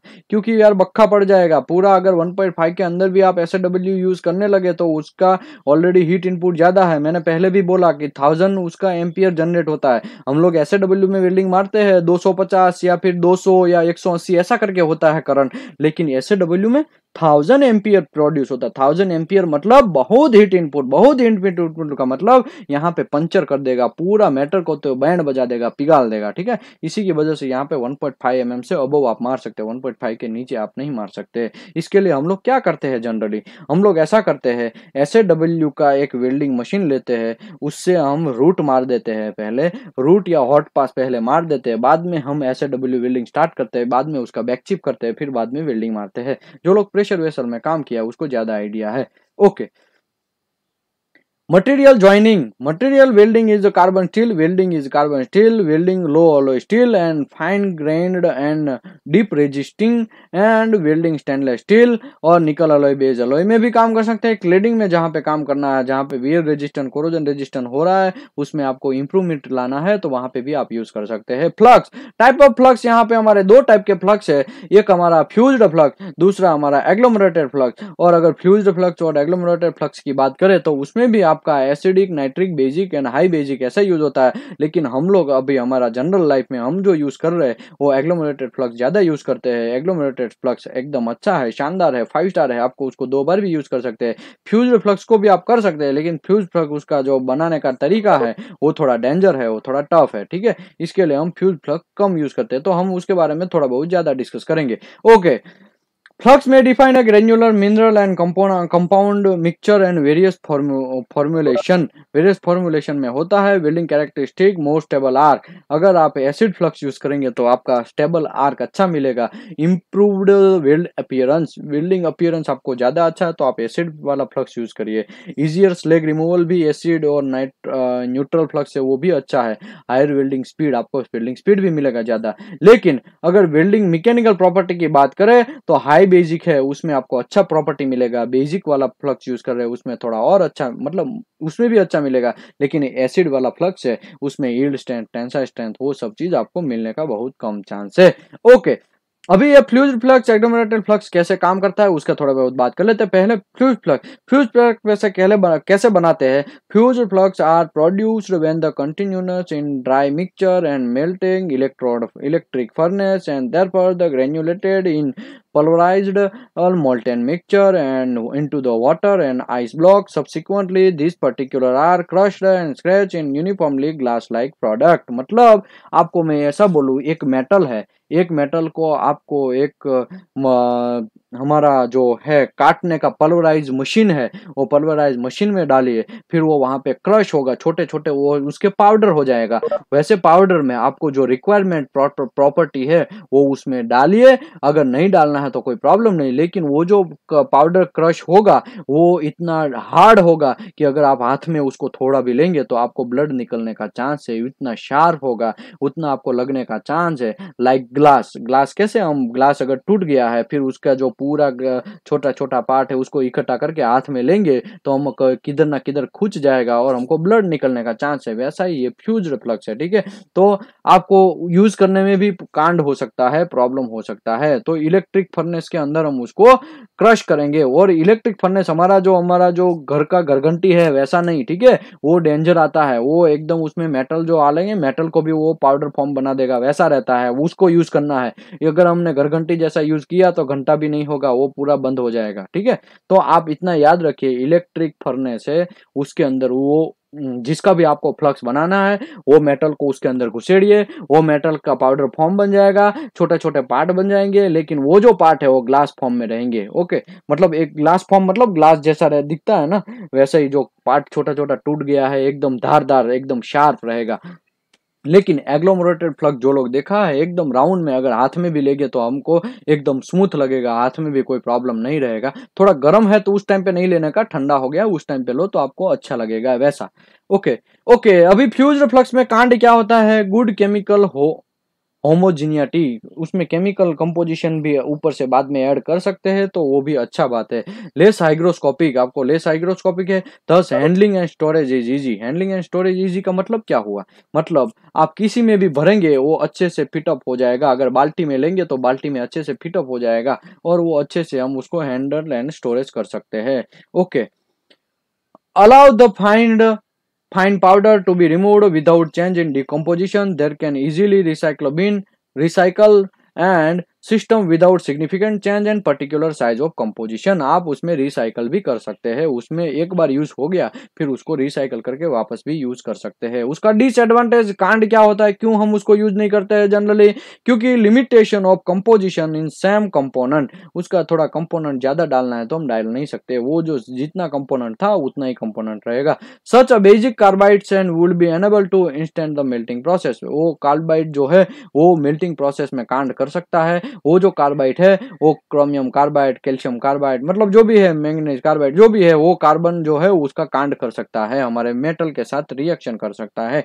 Difficult to add the deoxidizer and ferroalloy, ठुक ठुक उस मेरा कहने का मतलब यहाँ पे ये फेरोअलॉय जो हम डालते हैं वो भी थोड़ा मुश्किल है। एडवांटेज ऑफ एग्लोमरेटेड फ्लक्स, एडवांटेज क्या है, ओके पहले कैसे बनता है वो थोड़ा बहुत देख लेते हैं। यहाँ पे लिखा है In case of agglomerated flux, continuous constituent may be bonded by mixture of the dry constituent with the potassium and sodium silicate. Sodium silicate भी आप ऐड करिए, वो व्हाइट कलर का रहता है, देख रहे हैं आप, वो आपने जोर जोर देखा होगा ना, जो लोगों ने फ्लक्स देखा है एग्लोमरेटेड जो जनरल लाइफ में हम यूज करते हैं वही यही फ्लक्स है, वो व्हाइट कलर का रहता है, उसमें पोटेशियम एंड सोडियम सिलिकेट भी हम ऐड कर सकते हैं। सोडियम सिलिकेट क्यों ऐड करना है, वो ज्यादा कूलिंग सिस्टम प्रोवाइड करे। पोटेशियम क्यों ऐड करना है, हमारा आर्क इग्निशन प्रॉपर तरीके से जनरेट करे, ठीक है, ये सब चीज यहाँ पे आया इसके लिए, वरना लेकिन ये इतना ही चीज नहीं होता है। ऑलरेडी मैं एक सेशन करेगा SAW का फ्लक्स को कैसे स्टोरेज करना, उसको कैसे हैंडल करना, एक फ्लक्स दूसरी बार यूज क्यों नहीं कर सकते हैं, अगर करना है तो कैसे कर सकते हैं,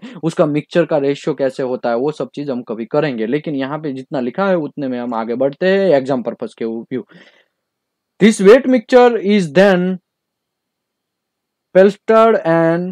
pelletized and dried and crushed and screened to size। एक बार क्या हुआ था, मैं 2000 आई थिंक बहुत टाइम पहले की बात, 2012 में मैंने गलती से SAW का हॉट जो वेल्डिंग हो रहा था, उसके बाद जैसे ही फ्लक्स नीचे गिरा और नीचे गिरने के बाद मैं उसको हाथ में थोड़ा पकड़ा तो मेरे जो उंगली जो जहां से मैंने पकड़ा, जहां पे वो लगा, वहां से जितना भी वो था, क्या बोलते हैं, अगर गीला हाथ है तो पूरा वाटर वो खींच लेगा, अगर हाथ का चमड़ी जो है उसको भी वो, थोड़ा चमड़ी भी हमारा स्निग्ध रहता है ना, चमड़ी भी हमारा थोड़ा गीला जैसा रहता है ना, तो चमड़ी भी खींच लेता है, इतना डेंजर होता है। तो हॉट अगर है उस टाइम पे वहां पे हाथ नहीं घुसेड़ने का, वरना प्रॉब्लम हो सकता है, ठीक है। आपका वहां पे जो लोग फ्रेशर होके या फिर जो लोग एक्सपीरियंस है, जो लोग को गर्म फ्लक्स हाथ में टच हो गया है, उसको ज्यादा ये आइडिया होगा, वहां पे प्रॉब्लम कर सकता है, आप जल सकते हैं, आपको जलन महसूस हो सकती है, तो ऐसा नहीं करने का। लेकिन मेरा कहने का मतलब ये है एकदम वेट है, अगर पानी का एक ड्रॉप उसके ऊपर हॉट जो फ्लक्स है उसके ऊपर जस्ट डालेंगे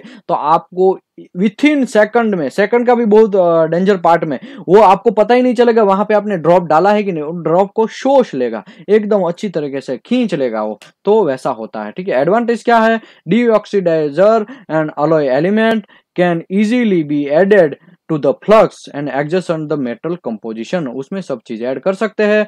allow the thicker flux layer when welding करने के टाइम थिकर जो फ्लक्स, पतला वाला फ्लक्स, उसमें आप ऐड भी कर सकते हैं। Can be identify the colour coding, आप कलर कोडिंग से भी आइडेंटिफाई कर सकते हैं। ओके, उसका डिसएडवांटेज क्या है, are generally more hygroscopic and so rebaking hardly practical, rebaking उसको करना है तो थोड़ा प्रॉब्लमेटिक है, अगर रीबेकिंग करेंगे तो उसका पाउडर फॉर्म भी मे बी जनरेट हो सकता है, उसी की वजह से उसको थोड़ा मुश्किल है, ठीक है। उसके बाद गैस में भी evolved from the slag into the metal and leading the porosity। Okay, वो क्या करेगा, वो फ्लक्स में से थोड़ा गैस प्रोड्यूस होता है, अगर प्रॉपर तरीके से गैस बाहर नहीं निकल पाता है तो मेटल के अंदर पोरोसिटी बन के वहां पे बैठ जाएगा, तो कांड कर सकता है, पोरोसिटी ला सकता है। Okay, there may be chance to weld metal chemical composition from the segregation of fine particles produced by the mechanical handling of the granular flux, तो इसमें थोड़ा अच्छा है। ओके, हम लोग इसमें क्या बात करेंगे, प्रोसेस वेरिएबल की बात करेंगे, ये मुझे लग रहा है कि अभी हम कर लेंगे, हमारा आज सेशन हम यहाँ पे खत्म करते हैं। प्रोसेस वेरिएबल में वेल्डिंग करंट कैसा होता है, उसके बाद हमारा इलेक्ट्रोड साइज, इलेक्ट्रोड कैसा होता है, आर्क वोल्टेज, ट्रैवल स्पीड, उसके बारे में भी हम कल बात करेंगे। यहाँ पे हमको अभी 3 ही पेज बचा है, ठीक है, SAW का, उसमें ज्यादा नहीं है, ठीक है। तो आज मैं भी थोड़ा बहुत 2 से 3 आज सेशन लिए, तो मैं भी आज थोड़ा थक गया हूँ, गले में थोड़ा वो है, इसके लिए आज हम सेशन को क्लोज करते हैं। Thank you very much. अभी किसी को कोई डाउट है तो पूछिए, वरना ये सेशन से हम बाद में आगे बढ़ेंगे। ओके, किसी को कोई डाउट है सर?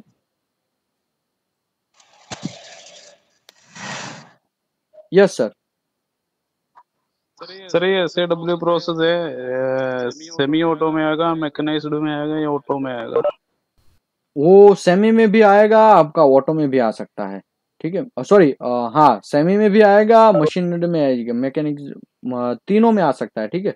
उसमें आपको ज्यादा टेंशन लेने का जरूरत नहीं। हाथ से भी कभी कभी वेल्डर वेल्डिंग मारता है, लेकिन कभी कभी वो रेयरली पॉसिबल नहीं है इतना। लेकिन आपको अगर स्ट्रेंज आंसर देना है तो आप सेमी ऑटोमेटिक बोल सकते हैं, ठीक है। इसमें मैं ये सब चीज कल समझाएगा, यहाँ पे ही आएगा, आर्क वोल्टेज और उसका सेमी ऑटोमेटिक का कैसा सभी में आएगा कि कैसा प्रोसेस है। इसके लिए आपको टेंशन लेने का जरूरत नहीं है, कल पावर सोर्स में ये सब चीज में आएगा तो मैं समझाएगा। आप सेमी ऑटोमेटिक स्ट्रेंज आंसर के लिए बोल सकते हैं, ठीक है। ओके, अभी और किसी को कोई डाउट है सर?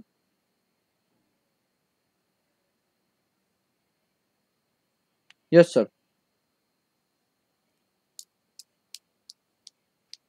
ओके, तो हम सेशन को क्लोज करते हैं। Thank you very much. मैं आशा करता हूं कि आपको ये सेशन अच्छा लगा। आज मैंने एक MTC का भी सेशन लिया था, बहुत शानदार रहा। MTC जिसने कवर नहीं किया है वो आप यूट्यूब में जाइए, वो कवर कर लीजिए।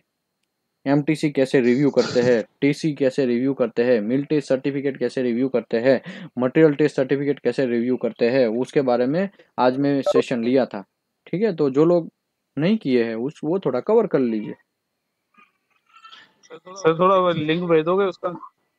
लिंक, ठीक है, मैं लिंक भेजेगा। उसका लिंक तो नहीं है, अभी मैं रिकॉर्डिंग करके यूट्यूब में भी नहीं डाला है, लेकिन मैं वो उसको डाल नहीं सकता। उसका रीजन ये है, आपको मैं पर्सनली वीडियो चाहिए तो मैं शेयर करेगा, वो भी वीडियो बनाने के बाद, ठीक है। अभी मैं वीडियो नहीं बनाया है, लेकिन आपको शेयर करेगा श्योर, क्योंकि मैंने है ना उसमें बहुत सारी कंपनियों का वो दिखाया है, TC दिखाया। मैं पाइप का TC समझाया है, फिर हमारा पाइप के बाद प्लेट का TC समझाया, प्लेट के बाद मैंने कैसा TC जो हमारा क्या रहते हैं एल्बो का दिखाया, रिड्यूसर का समझाया है, उसके बाद में वाल्व का TC समझाया, फ्लैंज का TC समझाया, बहुत सारे 10 से 12 TC को समझाया है। और कुछ हमने TC को लीव किया है, कुछ TC नहीं समझाया, वो कभी मैं पार्ट 3 करेगा MTC कैसे रिव्यू करना, तो उसमें आपको ज्यादा आइडिया आएगा। Okay sir. Good evening sir. Good evening sir, कैसे हैं आप? शमशुद्दीन सर। यस सर आज बहुत बिजी था। 11:30 पे कोई क्लास आप लिए थे आज क्या डे में? हाँ, आज डे में भी 11:30 पे एक क्लास किया था, जिसमें 9 रुपीज चार्ज रखा था, लेकिन 9 रुपीज में खाली 5 लोगों ने दिया। नहीं सर, सभी को देना था। मैं बहुत जरूरी है सर देने के।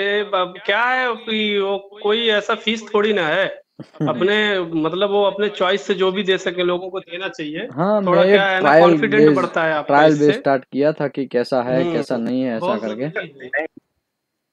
अगर सर नहीं, वो ट्रायल बेस पे नहीं देते लोग, वो जितना हो सके उतना नहीं दे सकते, लेकिन रेगुलर फीस जो अपने 10 रुपए लिए, ज्यादा तो कहा नहीं देने को कहा था आपने।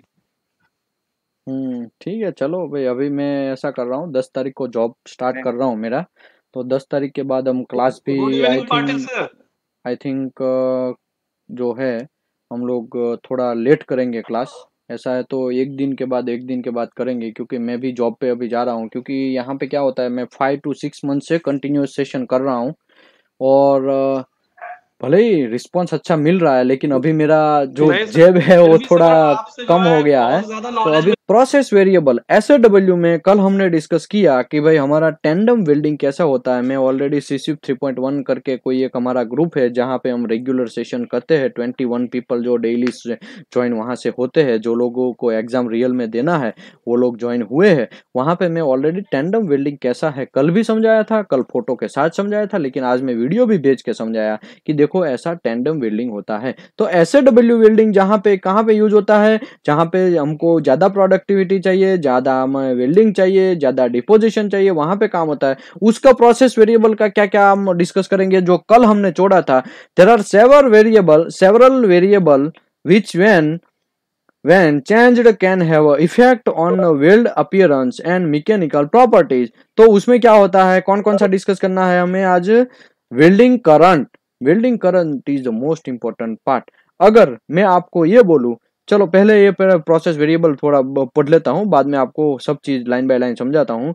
Types of flux and particular distribution, arc voltage, travel speed, electrode size, electrode extension, type of electrode, width and depth of layer of flux and हमारा electrode angle, leading trailing and polarity and single and double multi wire system. Okay, तो अभी हम current की बात करें। अगर हमारा current ज्यादा, याद रखिए फंडा, एसएडब्ल्यू वेल्डिंग में अगर हमारा करंट ज्यादा है तो हमारा हीटिंग ज्यादा प्रोड्यूस होगा। हमारा हीटिंग कब क्यों प्रोड्यूस होगा? क्योंकि heat input is equal to current into voltage divide by travel speed. अगर हमारा करंट ही ज्यादा है तो हमारा हीट इनपुट ज्यादा जनरेट होगा। हीट इनपुट ज्यादा जनरेट होगा तो आपका मेल्ट जो टेम्परेचर, हमारा फिलर जो है वो आगे का उसका नॉच है, आगे का टॉच है, आगे का उसका एरिया है 5-6 mm का या फिर 10 से 8 mm का जो भी है, वो ज्यादा हीट हो जाएगा क्योंकि करंट ज्यादा है। करंट ज्यादा है तो हीटिंग ज्यादा होगा। हीटिंग ज्यादा होता है तो जैसे ही वो मेल्टिंग ज्यादा होगा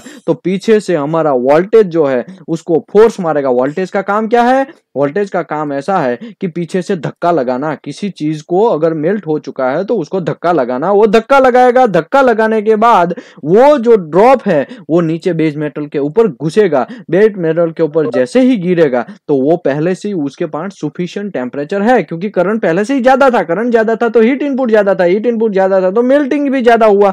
मेल्टिंग का इनफ टेम्परेचर है। इनफ टेम्परेचर होने की वजह से जैसे ही वो बेस मेटल पे घुसेगा तो एकदम अंदर तक वो जाएगा। क्यों अंदर तक जाएगा? क्योंकि वो खुद हीटिंग है। मैं आपको पानी का ग्लास का एग्जांपल लास्ट बहुत सारे सेशन में दे रहा हूं कि पानी का ग्लास है, उसमें से 2 से 3 ड्रॉप है, वो ड्रॉप जमीन के ऊपर गिराइए तो क्या होगा? थोड़ा स्प्रेड होगा जमीन के ऊपर या फिर हमारा जो फ्लोर है उसके ऊपर गिरने के बाद थोड़ा स्प्रेड होता है। तो वैसा ही लिक्विड जो होता है वो ऑल टाइम स्प्रेड होता है, तो लिक्विड फॉर्म की वजह से वो थोड़ा स्प्रेड होगा। अगर करंट कम है तो कांड ये होगा कि हीट इनपुट ज्यादा जनरेट नहीं होगा। हीट इनपुट ज्यादा जनरेट नहीं होने की वजह से आपका मेटल जो है वो उसका टेम्परेचर है। एक मिनट में थोड़ा वीडियो करता हूं। ओके, आपका मेटल जो है उसका जो टेम्परेचर है वो क्या होगा? मेटल का टेम्परेचर कम प्रोड्यूस होगा। कम प्रोड्यूस होने की वजह से जैसे ही वो बेस मेटल के अंदर जैसे ही ऐसे गिरेगा तो गिरने के टाइम आपका जो टेम्परेचर है वो प्रॉपर तरीके से जनरेट नहीं होने की वजह से उसी के ऊपर जैसे ही गिरेगा और वैसे ही मेल्ट हो जाएगा। अगर मेल्ट जैसे ही गिरा और मेल्ट हो गया तो क्या कांड होगा? कांड ये होगा कि आपका लेक ऑफ फ्यूजन आने का चांस है। आपको प्रॉपर तरीके से जैसे ही बेस मेटल में गिरने के बाद यहाँ पे वो सीधा सॉलिडिफिकेशन हो जाएगा। तो ऐसा होता है, ठीक है। आगे बढ़ते हैं। यहाँ पे यही लिखा है कि 350 करंट है तो उसका कम मेल्टिंग होगा, एकदम अंदर तक पेनिट्रेशन कम जाएगा और ऊपर स्प्रेड ज्यादा होगा। अगर 500 एम्पियर है तो थोड़ा अंदर जाएगा, लेकिन 650 है तो और थोड़ा डेप्थ में जाएगा, तो पेनिट्रेशन आपका और अंदर तक घुसेगा, ठीक है। ओके, अभी मैं आपको ये बोलूं कि excessive high current produce the deep penetration. यहाँ पे यही चीज लिखा है ना, यहाँ कोई रॉकेट साइंस नहीं लिखा है। Excessive heat current produce a deep penetration arc with tendency of burn through and undercut और high narrow bead prone to the solidification crack. Mithilesh sir please थोड़ा म्यूट कर दीजिए। ओके, यहाँ पे यही चीज लिखा है कि करंट बढ़ेगा तो डीप पेनिट्रेशन होगा और आर्क का टेंडेंसी बर्न थ्रू होने का चांस ज्यादा है। ये आपका एसएडब्ल्यू वेल्डिंग जो है वो एसएडब्ल्यू वेल्डिंग में ऐसा कांड होगा कि आपका ज्यादा हीटिंग का बहुत सारा मसला है। उसी की वजह से हम क्या करते हैं, हमारा जो ये बेस मेटल है, बेस मेटल में हम जो रूट है वो जनरली कभी कभी आर्क से मारते हैं या GTAW से मारते हैं, फिर बाद में उसको बैक चिप कर देते हैं। सीधा हम एसएडब्ल्यू उसमें यूज नहीं करते। समझो ऐसा बीवेल है, उसने हमने सीधा एसएडब्ल्यू ऊपर से मेल्टिंग मारना स्टार्ट किया तो घंटा भी नहीं चलेगा, आपका वहां पे पंक्चर कर देगा, बेस मेटल को बर्न थ्रू कर देगा और पूरा हॉल कर देगा। इतना डेंजरस हीट प्रोड्यूस होता है, ठीक है। ओके, अभी दूसरी बात प्रोड्यूस द अंडरकट और high and narrow bead prone and solidification crack. Solidification crack जब मैं समझाया तो क्या हुआ था, उस टाइम पे मैं समझाया था सॉलिडिफिकेशन क्रैक में। भूषण सर प्लीज थोड़ा म्यूट कर दीजिए।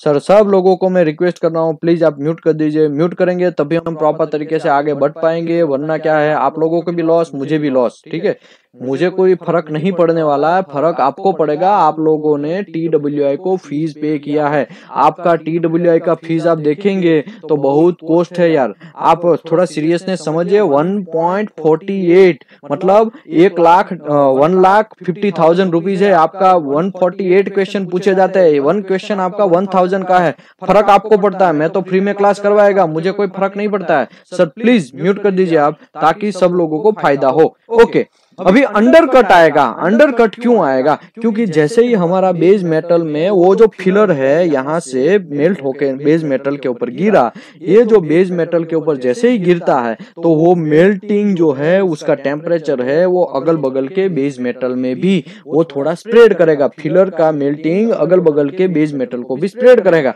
उसी की वजह से। लेकिन इतना स्प्रेड करेगा कि अगल बगल वाले को भी वो खींचेगा, उसको भी सॉलिडिफिकेशन करवाने का ट्राई करेगा। लेकिन उसका टेम्परेचर फिर धीरे धीरे डाउन होता जाएगा, डाउन होता जाएगा, डाउन होता जाएगा। तो एक टाइम ऐसा आएगा कि इतना डाउन हो जाएगा, सॉलिडिफिकेशन हो जाएगा, अगल बगल जैसा था वैसे ही उसको छोड़ देगा। उसी की वजह से वहां पे अंडरकट जनरेट होगा। Narrow bead prone to solidification crack. अभी सॉलिडिफिकेशन क्रैक क्यों आएगा? तो सॉलिडिफिकेशन क्रैक जब आए उस टाइम पे मैं समझाया था कि आपका जैसे ही बेस मेटल के ऊपर वो ड्रॉप गिरता है तो वो स्प्रेड होता है। स्प्रेड होने के बाद वो धीरे धीरे धीरे ठंडा होना स्टार्ट होता है। 7000 या 7000 टेम्परेचर आपका बहुत हाई टेम्परेचर है।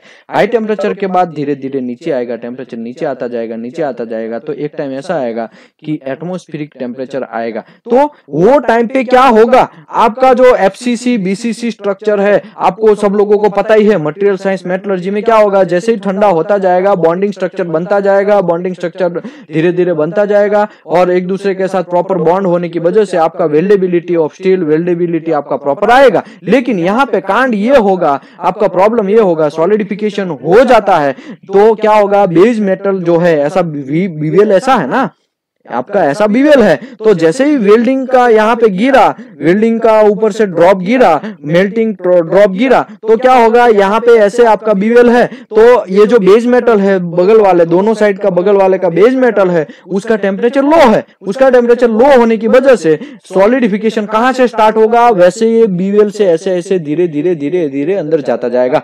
ओके, ऐसा आपका ग्रूव है। लेकिन आपका सॉलिडिफिकेशन है वो साइड में से धीरे धीरे धीरे धीरे ऐसा सेंट्रल लाइन में आएगा। तो सेंट्रल लाइन में आते आते क्या होगा, बेस मेटल अपने अपने के लिए सॉलिडिफिकेशन के लिए उसको जो रिक्वायरमेंट है वो खींच लेगा, धीरे धीरे वो सब खींच लेगा। लेकिन बीच का पोर्शन जो है उसमें वहां पे आपका टोटल सॉलिडिफिकेशन जनरेट इसके लिए होगा कि उसको पूरा मेटल नहीं मिलेगा, वो ऐसा थोड़ा छोड़ा रह जाएगा। उसी की वजह से वहां पे सॉलिडिफिकेशन क्रैक जनरेट होगा। सॉलिडिफिकेशन क्रैक क्यों जनरेट होगा ऑलरेडी मैं बहुत बार समझा चुका हूं। ऑयल जो है आपका, ऑयल वो भी होता है तभी भी सॉलिडिफिकेशन क्रैक में। जब बेस मेटल के अंदर वो मेल्ट गिरता है तो ऑयल सेंटर में आ जाता है, क्योंकि लास्ट वाला क्या करेगा, अपनो रिक्वायरमेंट है वही तत्व खींच लेगा और बाकी का है उसको भगाएगा। तो भगाएगा तो वो कहाँ बैठेगा, धीरे धीरे वो सेंटर में आता जाएगा। अभी सेंटर में अभी हीटिंग ज्यादा है, इसके लिए सेंटर में हीटिंग ज्यादा होने की वजह से वो धीरे धीरे सेंटर में आते जाएंगे। अगल बगल वाला सॉलिडिफिकेशन होते होते होते होते सेंटर में आएगा और सेंटर में आते आते उसको फिर जल्दी से सॉलिडिफिकेशन होने की वजह से या फिर ऑयल का वजह से या सल्फर की वजह से या फास्फोरस की वजह से या एल्यूमिनियम की वजह से या फिर कॉपर की वजह से, वो सब चीज मेटल का इंप्यूरिटी की वजह से वहां पे बॉन्डिंग स्ट्रक्चर प्रॉपर नहीं बनाने देगा और वहां पे सॉलिडिफिकेशन क्रैक जनरेट हो जाएगा। ऑलरेडी सॉलिडिफिकेशन क्रैक के लिए मैं 1 घंटा समझाया है, लेकिन यहाँ पे आया इसके लिए थोड़ा बहुत समझा दिया, क्योंकि SAW में हीट इनपुट ज्यादा होता है, ग्रूव का विड्थ नैरो होता है, उसी की वजह से यहाँ पे सॉलिडिफिकेशन क्रैक आने का सबसे ज्यादा चांस पूरा weld metal SAW, GTAW, SMAW या फिर हमारा GMAW, मिगमेक प्रोसेस, सभी जितना भी प्रोसेस है उसमें सॉलिडिफिकेशन क्रैक सबसे ज्यादा आने का चांस SAW में ही है। ओके, आगे बढ़ते थे। Excessive low current produce unstable arc. Okay, excessive low current produce unstable arc. अगर आपका लो करंट होगा तो क्या होगा, आर्क बंद होगा, स्टार्ट होगा, स्टार्ट होगा, बंद होगा, स्टार्ट होगा, बंद होगा, स्टार्ट होगा, बंद होगा, ऐसा होगा। तो उसी की वजह से क्या होगा, आर्क जो स्टेबल रहना चाहिए, आर्क एक साथ स्टार्ट किया और कंटिन्यूअस वैसा ही आर्क चलना चाहिए, वैसा नहीं चलेगा, बंद होगा स्टार्ट होगा, बंद होगा स्टार्ट। उसी की वजह से यहाँ पे कांड ये होगा कि आपका वेल्ड मेटल है वो धीरे धीरे प्रॉपर सॉलिडिफिकेशन नहीं होगा, उसी की वजह से लेक ऑफ फ्यूजन या लेक ऑफ पेनिट्रेशन का चांसेस है। तो ये सब चीज आपको बहुत केयर करना है, देखना है। ओके, अभी मैं आपको ये बोलूं कि हमारा SAW वेल्डिंग ऐसा है, ऐसा प्रोसेस है जिसमें हमारा voltage current fix, sorry voltage fix है। कैसे वोल्टेज फिक्स है? आपका ये बीवेल है, ठीक है, मैं एक सिंपल एग्जांपल देता हूं, आपको थोड़ा ज्यादा आइडिया आएगा। ये आपका बीवेल है, ठीक है, यहाँ ये आपका बेस मेटल है, ये बेस मेटल के ऊपर यहाँ पे ऐसे आपको वेल्डिंग मारना है। ऐसे वेल्डिंग मारने की वजह से फिर वो ऐसे ऐसे ऐसे ऐसे तो नहीं होगा ना टॉर्च, लेकिन टॉर्च क्या करता है, हमारा SAW में फिक्स रहता है। इसके लिए रिमोट में हम यहाँ से फिक्स कर देंगे तो ऐसे ही चलेगा, आगे पीछे चलेगा। लेकिन उसका जो डिस्टेंस है, ये दोनों का बीच का डिस्टेंस है, समझो आपने 5 mm रखा तो एंड तक वेल्डिंग फिनिश होता है, तब तक वो 5 mm ही रहेगा। लेकिन SAW में ऐसा नहीं है, SAW में तो ऐसा बम्बू है, टॉर्च है, फिर ऐसे ऐसे वेल्डिंग मारेगा, अप एंड डाउन ऐसा होता रहेगा। GTW में भी ऐसे ऐसे वेल्डिंग मारेगा तो उसका जो वर्क पीस है वो आपका टॉर्च का जो आगे का टंगस्टन का टॉर्च, टंगस्टन जो टिप्स है उसके बीच में डिस्टेंस फिक्स नहीं रहेगा GTW में। SAW में ऐसा नहीं है, SAW में हमारा ये बेस मेटल और हमारा ऊपर से जो इलेक्ट्रोड है वो फिक्स है, फिलर फिक्स है। वो फिक्स होने की वजह से अगर आगे घूमेगा या पीछे घूमेगा या ऐसे ऐसे, लेकिन उसका जो डिस्टेंस है वो फिक्स रहेगा। उसी की वजह से वहां पे वोल्टेज जो है एकदम फिक्स रहेगा, वोल्टेज को कोई भी कांड करने का जरूरत नहीं है। ओके, वोल्टेज क्यों फिक्स रहेगा? क्योंकि वोल्टेज को धक्का मारना पड़ेगा। अगर हमारा SAW की मैं बात करूं तो SAW में अप एंड डाउन ऐसा होता रहता है, लेकिन उसी की वजह से वोल्टेज को कभी ज्यादा होना पड़ता है, कभी कम होना पड़ता है, कभी ज्यादा होना पड़ता है, कभी कम होना पड़ता है। लेकिन SAW में ऐसा नहीं है, SAW में तो हमने डिस्टेंस फिक्स कर दिया है। इसके लिए वोल्टेज अगर पहले से ही 22 आ रहा है तो फिर 22 ही आएगा end of the welding process. जितना भी आप वेल्डिंग मारो, अगर डिस्टेंस आपने फिक्स रहा, मतलब आप इतना फंडा याद रखिए कि आर्क लेंथ किसको बोलेंगे? बेस मेटल और आपका फिलर का जो आगे का टिप से उन दोनों के बीच में डिस्टेंस है उसको आर्क लेंथ बोलते हैं। If arc length is fix then voltage is fix, if arc length is not fix then voltage is not fix. Okay, समझ में आ रहा है कि सब ऊपर से गम जा रहा है? ओके, अभी मैं आपको ये समझाऊं कि ये जो SAW प्रोसेस है, FCW प्रोसेस है, मिगमेक प्रोसेस है, वो चारों प्रोसेस है वो कांस्टेंट वोल्टेज प्रोसेस है। कांस्टेंट वोल्टेज प्रोसेस इसके लिए क्योंकि उसमें डिस्टेंस फिक्स रहता है इसके लिए, और उसी की वजह से उसको फ्लैट कैरेक्टरिस्टिक भी बोलते हैं। ओके, अभी आप ऐसा सोचेंगे कि यार FCW में तो यार हाथ में टॉर्च होता है, वो तो साला अप एंड डाउन वेल्डर करता रहता है, लेकिन FCW में स्पिंडल का जो स्पीड है वैसा फिटअप किया गया है, ऊपर से अंदर से जो फिलर घुस रहा है उसको ऐसा फिटअप किया गया है। अगर वेल्डर अगर दूर चला जाएगा, थोड़ा हाथ अब आगे खींचेगा, मतलब हाथ का दोनों का डिस्टेंस जो है वो ज्यादा बढ़ाएगा तो फिलर ऑटोमेटिकली ज्यादा निकल जाएगा, लेकिन डिस्टेंस तो फिक्स ही रहेगा। अगर ज्यादा नजदीक चला जाएगा तो फिलर कम निकलेगा, लेकिन जो डिस्टेंस अगर 5 से 8 mm का भी रखना है, जो भी है, समझो 8 mm रखा आपने पहले से स्टार्ट ऑफ द वेल्डिंग, तो फिर 8 mm ही लास्ट तक रहेगा। अगर फिलर अप एंड डाउन होता रहेगा लेकिन वो डिस्टेंस फिक्स रहेगा, डिस्टेंस फिक्स रहेगा तो आपका वोल्टेज फिक्स रहेगा, वोल्टेज फिक्स रहेगा तो आपको पता है वो कांस्टेंट वोल्टेज प्रोसेस बन गया, वो कांस्टेंट फ्लैट कैरेक्टरिस्टिक बन गया। फ्लैट कैरेक्टरिस्टिक ही उसी को कांस्टेंट वोल्टेज प्रोसेस बोलते हैं। अभी दूसरी बात, हमारा GTW प्रोसेस, हमारा SMAW प्रोसेस, वो दोनों कांस्टेंट करंट प्रोसेस है, ठीक है। कांस्टेंट करंट क्यों? वहां पे वोल्टेज क्यों चेंज होगा? क्योंकि हाथ अप एंड डाउन, वेल्डर कभी ध्रुजारी मार लिया, वेल्डर को कभी अगल बगल वाला परेशान किया, या फिर वेल्डिंग मार रहा है उसको पीछे से बुलाया, तुमको बुला रहा है वेल्डिंग रोक दे, ऐसा कभी कभी हम हाथ टच करते हैं तो डिस्टेंस फिक्स नहीं रहेगा, तो उसी की वजह से भी प्रॉब्लम होता रहेगा। तो ये भी आप सब लोगों को देखना है। उसी की वजह से लोग आज कंफ्यूज है कि कांस्टेंट वोल्टेज प्रोसेस किसको बोला जाए, कांस्टेंट करंट प्रोसेस किसको बोलता जाए।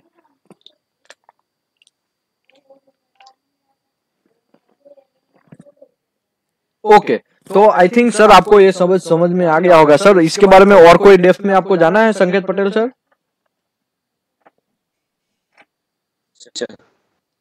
थोड़ा समझ में आया सर? वरना मैं introduction introduction of welding process में आपको भेजेगा, उसमें मैं करीबन 1 आवर्स तक constant voltage and constant current process समझाया है, कैसे वो काम करता है, कैसे उसका ग्राफ डेविएट होता है, कैसे ग्राफ काम करता है, वो सब चीज में समझाया, वो मैं वीडियो आपको भेजेगा, ठीक है। ओके, अभी हम आगे बढ़ते हैं। Arc voltage. Arc voltage adjustment varies the length of the arc between electrode and molten weld spool। देखिए मैं अभी बोला वही चीज है, ठीक है। If the arc voltage is increased, the arc length increase, vice versa, and voltage principally determined in the shape of the weld bit, cross section and external appearance। तो आपको ये सब चीज देखना है। ओके, अभी आपका वोल्टेज ज्यादा है तो इसका मतलब ये हुआ कि वोल्टेज ज्यादा फोर्स लगा रहा है पीछे से। वोल्टेज ज्यादा मतलब उसको धक्का ज्यादा मार रहा है, जो मेल्ट हो चुका है हमारा इलेक्ट्रोड का आगे का टिप्स, उसको ज्यादा धक्का मारेगा। ज्यादा धक्का मारने की वजह से वो मे बी पेनिट्रेशन भी उसका डेप्थ आ सकता है, यहाँ पे आप देख सकते हैं, ठीक है। वोल्टेज कम तो आपका पेनिट्रेशन जो है एकदम डेप्थ में कम आएगा, वोल्टेज ज्यादा तो आपका पेनिट्रेशन भी ज्यादा आएगा, ऊपर से विड्थ जो है वो भी ज्यादा आएगा। ओके, अभी मैं आपको ये बोलूं कि increasing arc voltage, constant current and travel speed will increasing the arc voltage with constant current and travel speed. Travel speed समझो आपका 250 है पर mm, 250 mm पर मिनट, ठीक है, ऐसा है, फिक्स ही है। चलो आप ऐसा समझ लो, करंट जो है वो भी फिक्स है। अगर वोल्टेज इंक्रीज होगा उस टाइम पे आप वोल्टेज ज्यादा रखेंगे। वोल्टेज ज्यादा रखना मतलब आप लोगों का जो फिलर, जो आप पहले से स्टार्टिंग वेल्डिंग कर रहे हैं वहां पे फिलर से बेस मेटल का डिस्टेंस जो है वो ज्यादा रख रहे हैं। अगर वो दोनों का डिस्टेंस ज्यादा रख रहे हैं तब क्या होगा, एक मिनट, हाँ सर, हाँ सर, सर मीटिंग चालू है, मैं थोड़ी देर में आपको कॉल करेगा सर, मीटिंग चालू है सर। ओके जी, नो इशू। हाँ ना सर।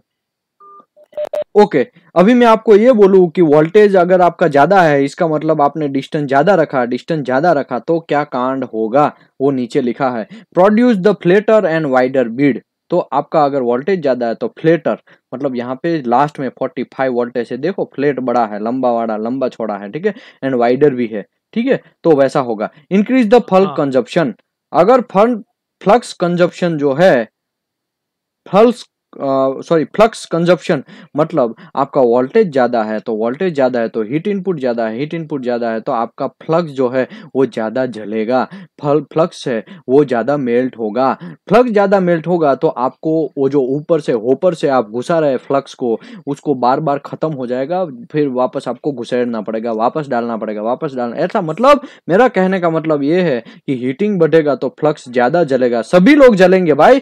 खुद बेस मेटल है जल रहा है, खुद हमारा फिलर जल रहा है तो फ्लक्स का तो टेम्परेचर कम है तो वो तो जलेगा ही जलेगा। फिर आप ऐसा मत सोचिए कि फ्लक्स कैसे जलता है यार वो, लेकिन जल के उसमें जो प्रॉपर्टी है वो वेल्ड मेटल के अंदर ट्रांसफर होता है और उसका जो काम वो कर देता है, उसी की वजह से वो काला काला हो जाता है ना, जलता है, इसके लिए तो ये सब चीज हो रहा है। अगर जलता ही नहीं होता तो व्हाइट जैसा हम ऊपर से होपर में व्हाइट व्हाइट फ्लक्स डाल रहे हैं वैसा ही व्हाइट फ्लक्स रहना चाहिए अगर जलेगा नहीं तो, लेकिन ऐसा तो नहीं हो रहा है, ब्लैक हो रहा है और सॉलिडिफिकेशन पकड़ रहा है पूरा, वो भी सॉलिड हो जा रहा है पूरा मेल्ट होने की वजह से। इसके लिए increase the flux consumption. Okay, tends to reduce porosity caused by rust and scale of the steel. Okay, scale of steel tends to reduce the porosity caused by rust and scale steel. Okay, इसका मतलब क्या हुआ, समझो आपके metal में थोड़ा rusting है। Sir please किसी का आवाज आ रहा है, प्लीज म्यूट कर दीजिए। ओके, मैं ये बोलूं कि आपका जो पोरोसिटी है अगर करंट ही ज्यादा है तो फिर मेल्टिंग ज्यादा है, मेल्टिंग ज्यादा होने की वजह से आपका जो अंदर गैस फंसा हुआ है वो इजीली निकल जाएगा, क्योंकि लिक्विड में से उसको चीर के निकल जाएगा तो आपको प्रॉब्लम नहीं आएगा। हाँ, सॉलिडिफिकेशन रहता तो आपको प्रॉब्लम हो सकता था, लेकिन यहाँ पे सॉलिडिफिकेशन तो है नहीं, उसी की वजह से आपको ये फायदा है। ओके, किसी का आवाज आ रहा है sir, Danish sir please mute कर दीजिए।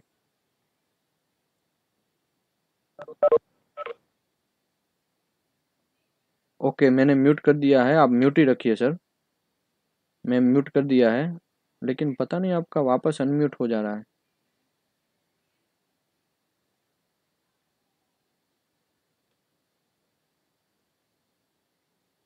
अब्दुल्ला यार सर प्लीज म्यूट कर दीजिए। सर सब लोग म्यूट कर दीजिए। आई थिंक आज पार्टिसिपेट ज़्यादा हो गए। हमारा 21 जो एक ग्रुप है सीसीप का, उसी में और मैं आज थोड़ा एएसएमई में भी डाला है, क्योंकि आपको समझने के लिए अच्छा है, आप ही को फ़ायदा है। एसएडब्ल्यू वेल्डिंग टेंडम प्रोसेस हमने कल किया था, अगर आप आज टेंडम प्रोसेस का थोड़ा बहुत समझ जाते हैं तो आपको फ़ायदा होगा, ठीक है। उसी की वजह से आज सभी लोगों को मैं थोड़ा ग्रुप में शेयर किया था, लेकिन आप प्लीज म्यूट कर दीजिए।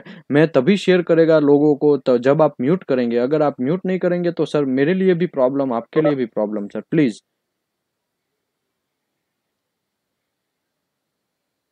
Okay, hello sir, mute MD Danish sir please mute कर दीजिए।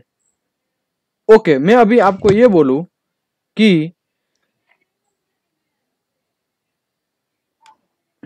सर प्लीज म्यूट कर दीजिए Danish sir.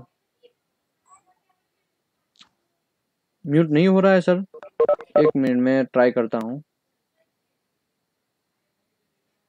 Okay, tends to reduce the porosity caused by the rust and scale of the steel। अगर समझो आपके बेस मेटल में बीवेल है, बीवेल में कुछ रस्ट फंसा हुआ है, साला वेल्डर ही ऐसा है कि उसने ग्राइंडिंग मार के, उसको पता था पहले कि यहाँ पे रस्ट है, उसको रिमूव करना चाहिए, छोटा रस्ट था, ठीक है। तो अगर वो नहीं निकाला तो ये होगा कि आपको पोरोसिटी आएगा। लेकिन अगर आपका करंट या वोल्टेज ज्यादा है तब आपको क्या फायदा है, आपका करंट वोल्टेज ज्यादा होने की वजह से आपके मेटल के से अंदर से ऑटोमेटिकली ही निकल जाएगा, वो रस्ट बाहर आ जाएगा डेंसिटी की वजह से, और बाहर आके आपको वो कम होने का चांस है। ओके, अच्छा हुआ सर डेनिस सर वापस ज्वाइन किया आपने, क्योंकि आपका अभी म्यूट आ रहा है। वेरी गुड सर, अच्छा है। कभी कभी क्या होता है, इंटरनेट का प्रॉब्लम होता है तो ऐसा होता है, तो मे बी ऐसा हो सकता है। Okay, help the bridge excessive root opening when fit up is poor. आपका फिट अप पुअर है तो आपका एक्सेसिव रूट ओपनिंग होने का चांस है। आपका ब्रिज वेल्ड मारा है, ब्रिज टैग मारा है, वो भी प्रॉपर नहीं रहेगा तो भी आपको प्रॉब्लम हो सकता है। Increase the pick up the alloy element from the flux when they are parent। increase the pickup alloy element from the flux when they are present। इसका मतलब क्या हुआ, इसका मतलब ये हुआ कि जब आप फ्लक्स जो है, मैं फ्लक्स का एक चैप्टर है वेल्डिंग ऑफ कंज्यूमेबल ऐसा करके, वो मैं समझाएगा, तब आपको ये टॉपिक समझ में ज्यादा आएगा, ठीक है। उसमें क्या होता है, फ्लक्स में हम कुछ चीज एक्स्ट्रा डालते हैं, जैसे कि मैंगनीज डालते हैं, सिलिका डालते हैं। वो सिलिका डालने का रीजन क्या है, वो मैंगनीज डालने का रीजन क्या है भाई, वो अगर डालेंगे तो हमारा बेस मेटल का वेल्डेबिलिटी इंप्रूव करेगा। भले ही वो फ्यूज होके थोड़ा बहुत अंदर घुसेगा, लेकिन वेल्डिंग में हमारा फायदा करेगा। उसी की वजह से आप ऐसा सोचेंगे कि मेरा वेल्डेबिलिटी ऑफ स्टील खाली फिलर के ऊपर ही डिपेंड है, तो गलत बात है। फ्लक्स के ऊपर भी डिपेंड है। आपका वेल्डेबिलिटी ऑफ स्टील और फ्लक्स के ऊपर भी आपका देखना पड़ेगा। अगर आपके घंटा जैसा फ्लक्स यूज किया है, 3 से 4 बार यूज कर दिया वाला फ्लक्स आप वापस उसको यूज कर रहे हैं, तो आपके साथ कांड हो सकता है, आपकी वेल्डिंग में प्रॉब्लम आ सकता है, आपका वेल्डिंग का स्ट्रेंथ प्रॉपर नहीं आएगा, आपका वेल्डिंग का वेल्डेबिलिटी प्रॉपर नहीं आएगा, आपका मे बी आपका हार्डनेस ज्यादा आएगा, मे बी आपका टेंसाइल स्ट्रेंथ है वो भी प्रॉपर नहीं मिलेगा। तो फ्लक्स भी बहुत सारा इफेक्ट करता है। Okay, excessive arc voltage. अगर आर्क वोल्टेज आपका है वो एक्सेसिव हाई आर्क वोल्टेज, अगर और ज्यादा हाई आर्क वोल्टेज बन गया तो आपका हीट इनपुट ज्यादा जनरेट होगा। हीट इनपुट ज्यादा जनरेट होने की वजह से आपका सॉलिडिफिकेशन क्रैक आएगा। मैं सॉलिडिफिकेशन क्रैक कैसे आता है मैं थोड़ा बहुत दिखा देता हूं, तो आपको थोड़ा ज्यादा आइडिया आएगा।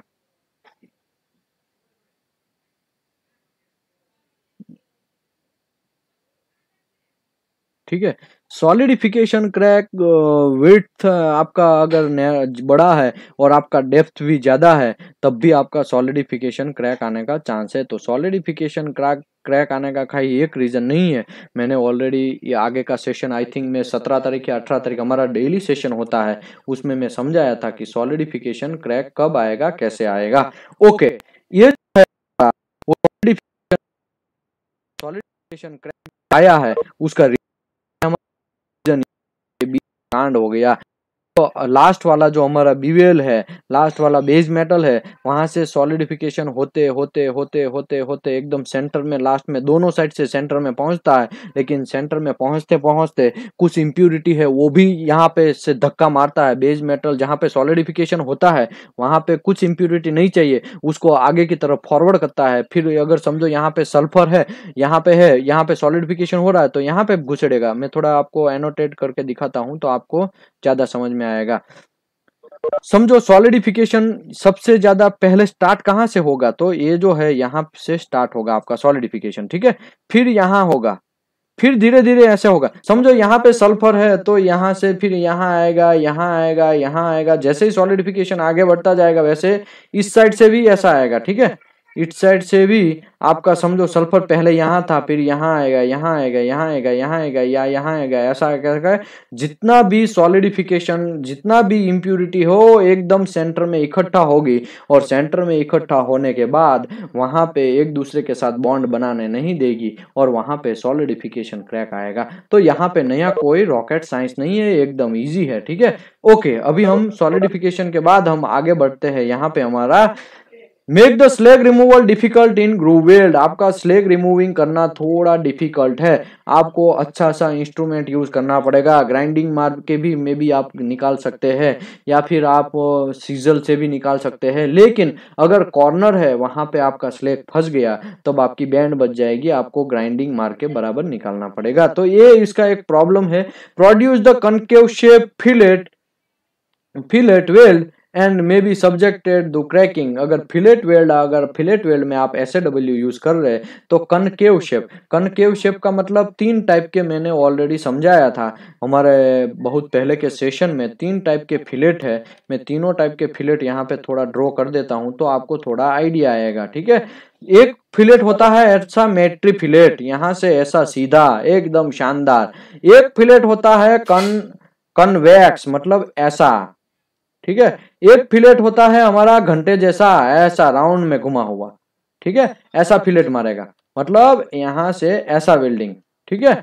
तो ऐसा फिलेट होता है, तो उसी की वजह से ये SAW प्रोसेस है, उसमें कनकेव शेप मतलब यहाँ पे जो दिखाया है ऐसा वेल्डिंग बनेगा उसका, क्योंकि उसका वेट की वजह से, उसका ज्यादा हीटिंग की वजह से वहां पे ऐसा जनरेट होगा। तो ये सब चीज अच्छा नहीं है। लास्ट वाला फिलेट जो है वो जनरली फटीग हमारा है। यहाँ पे ये जो है एरिया में जो हाईलाइट किया वो एरिया, वहां पे हमको थोड़ा स्मूथ ग्राइंडिंग मारना पड़ सकता है और आपको ब्लेंड करना पड़ेगा। ब्लेंड मतलब वहां पे थोड़ा घिसना पड़ेगा। अगर आप घिसते नहीं है तो वहां से क्रैकिंग सिस्टम स्टार्ट होता है। साइक्लिक लोड में, डायनेमिक लोड में यहाँ से क्रैक सबसे ज्यादा स्टार्ट होता है वेल्डिंग में, ठीक है। तो इसी की वजह से यहाँ पे थोड़ा आपको घिसना पड़ेगा। ओके, कनकेव फिलेट है, ये हो गया। अब हमारा ये जो फिलेट है कन्वेक्स फिलेट है। कन्वेक्स में ऐसा ऊपर से ऐसा टोपी जैसा रहेगा, लेकिन टोपी जैसा अच्छी बात नहीं है। अगर ऐसा टोपी जैसा रहा तो आपको प्रॉब्लम ये होगा कि आपका जो वेल्डिंग है वो यहाँ से ये भी क्रैक होने का चांस है। सबसे बेस्ट फिलेट ये है मैट्री फिलेट, लेकिन आजकल यहाँ पे इंडिया में ऐसा कम यूज होता है। गल्फ कंट्री में लोग घिस के भी ऐसा मैट्री फिलेट जनरेट करते हैं, तो ग्राइंडिंग मार के भी ऐसा, देखो वो डिपेंड ऑन योर कंपनी, आपका कंपनी का स्पेसिफिकेशन कैसा है उसके ऊपर डिपेंड है। लेकिन आप इतना याद रखिए कि SAW welding concave fillet generate करता है। तो ये मैं आपको इसके लिए डेप्थ में समझाया क्योंकि ये क्वेश्चन बैठा का बैठा लाइन बाय लाइन पूछा जाएगा। आप ऐसा सोचना भूल जाइए कि ये क्वेश्चन नहीं आएगा, तो ऐसा भूल जाइए। आपको हर पेपर में ये क्वेश्चन डायरेक्टली या इनडायरेक्टली आपको पूछा जाएगा। ओके, तो आप इसको रट्टा मारना है तो रट्टा मार लीजिए, याद नहीं रहा है तो रट्टा मार लीजिए, ठीक है। ओके, आगे बढ़ते हैं। Increasing the undercut along the edge of the fillet weld. Increasing undercut आपका इंक्रीज होगा, क्यों? क्योंकि ऑलरेडी मैं समझाया वैसे। ओके, आगे बढ़ते हैं। Over alloy weld metal and via flux blah blah blah। Okay, आगे बढ़ते हैं। Reduce the arc voltage and constant current travel speed. अगर हमारा अभी तक हमने ज्यादा करंट वोल्टेज था तब क्या होता था SAW वेल्डिंग में, तब बात किया। लेकिन अगर वोल्टेज रिड्यूस होता है तब क्या कांड होता है, तब वो produce the stiffer arc which improve the penetration and depth deep weld groove and resist the arc glow। तो arc glow में थोड़ा बहुत आपको प्रॉब्लम हो सकता है। Excessive low arc voltage will, excessive low arc मतलब लो आर्क वोल्टेज मतलब क्या कि आपका डिस्टेंस जो है एकदम टचिंग डिस्टेंस है, आपका बेस मेटल और आपका फिलर जहां पे आप वेल्डिंग मारना स्टार्ट कर रहे हैं वो फिलर और बेस मेटल के बीच में एकदम छोटा सा डिस्टेंस है। छोटा सा डिस्टेंस होने की वजह से आपका प्रॉब्लम क्या होगा, आर्क वोल्टेज जो है, आपका वोल्टेज जो है वो स्लो हो जाएगा ऑटोमेटिक, क्योंकि उसको धक्का नहीं मारना पड़ेगा, उसको धक्का एकदम छोटा सा धक्का मारेगा तो बेस मेटल के ऊपर गिर जाएगा मेटल, ठीक है। इसी की वजह से वहां पे सिस्टम, आपका हाई फ्रीक्वेंसी वेल्डिंग मशीन है उसमें ऑटोमेटिकली ऐसा सिस्टम है कि आप ऐसा कर सकते हैं, ऑटोमेटिकली वोल्टेज ही अंदर से ही वो कम प्रोड्यूस होगा। आपको वहां पे वोल्टेज ज्यादा बढ़ाओ कम बढ़ाओ ऐसा कोई घंटेबाई भी जरूरत नहीं है, ठीक है। हमारा मशीन ऑटोमेटिकली ये सब सर्वाइव करेगा। Okay, produce the high and narrow bead generate करेगा। Cause difficult slag removal along with weld toe, आप एसडब्ल्यू वेल्डिंग मारते हैं तो आपको जनरली एक स्लैग निकालने में प्रॉब्लम हो सकता है। ट्रैवल स्पीड, अगर आपका ट्रैवल स्पीड हाई है तो हाई ट्रैवल स्पीड तो मतलब ये हुआ heat input is equal to current into voltage divide by travel speed. अगर आपका ट्रैवल स्पीड हाई है तो ये पूरा फॉर्मूला छोटा बनेगा, मतलब हीट इनपुट लो बनेगा। तो आपको ये फंडा याद रखना है, high heat input low toughness, low heat input high hardness, ठीक है। Okay, heat input unit length width is decrease, अगर हीट इनपुट कम होगा, ठीक है, ट्रैवल स्पीड आपका स्लो होगा, इंक्रीज होगा तो हीट इनपुट कम होगा। हीट इनपुट कम क्यों होगा, क्योंकि मैं अभी फॉर्मूला समझाया वो। Less filler metal apply per unit length and weld consequently less excessive weld metal, आपका वेल्ड मेटल डिपोजिशन कम होगा। क्यों कम होगा, क्योंकि आपका हीट इनपुट कम है। हीट इनपुट कम होने की वजह से कांड ये होगा कि आपका जो फिलर का आगे का टिप्स है वो मेल्ट कम होगा। मेल्ट कम होगा तो फिर जितना मेल्ट होता है उतना ही नीचे गिरेगा, फिर वो कम मेल्ट होगा फिर नीचे गिरेगा, तब कम मेल्ट वाला फिर नीचे गिरेगा। तो मतलब यहाँ पे आपका पेनिट्रेशन अच्छा नहीं मिलेगा, आपको एक्सेस वेल्ड मेटल नहीं मिलेगा, आपका डिपोजिशन ज्यादा नहीं मिलेगा। ओके, पेनिट्रेशन भी डिक्रीज होगा क्योंकि आपका हीट इनपुट ही कम है तो वहां अंदर घुसेगा ही नहीं, ठीक है। इसी की वजह से एंड दस the Beed become a smaller, आपका बीड जो है, वीविंग जो है वो भी आपको एकदम स्मॉल मिलेगा। तो यहाँ पे दिखाया है ट्रैवल स्पीड अगर ज्यादा है तो क्या कांड होगा, कम है तो क्या कांड होगा, ठीक है। Okay, electrode size is the most important part.